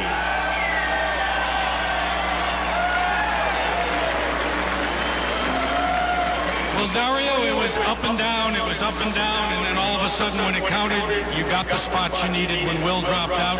It wasn't necessary to win this race. I don't think it was really up and down, Jack. The first 170 laps were pretty up. I was quite happy. I'm talking about the season. Oh, that bit, yeah. I was only thinking tonight. No, the season was, with some high points, obviously, Indy and, winning at Chicago and Mid-Ohio, but there's a lot of down points, and there's a bunch of guys behind me here wearing Target uniforms that worked their butt off all year to get us in this position tonight. We fought against very, very fierce competition. Not only with my teammate Scott Dixon, but with Will, the Penske guys, and the rest of the field. So to get here tonight is a testament to the hard work they do, and it's a privilege to drive this Target car. What do you think? Should we meet the car owner, the championship car owner right now? Yeah, let's meet Chip. He's smiling right now. Very often, Chip Ganassi is not necessarily smiling, but tonight, ladies and gentlemen, he is all smiles. Please welcome our championship car owner, Chip Ganassi. Chip, unlike individual efforts in other sports like golf, like tennis, auto racing is a team effort. You've got the driver, you've got the team. What goes into assembling a championship operation like Target, Chip Ganassi? Well, Jack, it starts with Target. First of all, we've been with them now for 20 years, and it's nice to sit up here and look at that trophy and talk about the championship. And the fact of the matter is, I wouldn't be anywhere without such a great foundation to stand on. When you have that, and you're able to have great people and continuity and people that have been with you a long time, and guys that have been doing pit stops for years, and guys that have seen how races develop and how they play out different strategies. And when you have that kind of continuity in your team, I'm just so lucky to work with the people I work with and represent the companies that we do. All right, everybody take a deep breath now, because this is the moment we've all been waiting for. Will you help me welcome the President and COO for Phillips Van Heusen, Alan Sirkin, and Executive Vice President of Marketing for Phillips Van Heusen, Mike Kelly. Alan and Mike will present this newly unveiled IZOD IndyCar Series Championship Trophy. And most importantly, guys, where's the check? We need Miss IZOD to bring the $1 million check up for this championship team.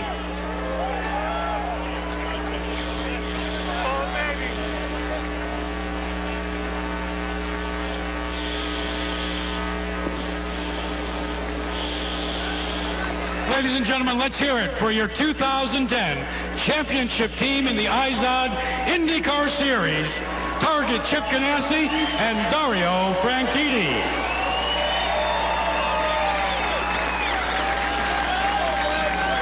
So there you have it. The trophy has been presented and the check has been presented. And so the time has come to say goodbye for a while, but time will go by quickly until we greet you again.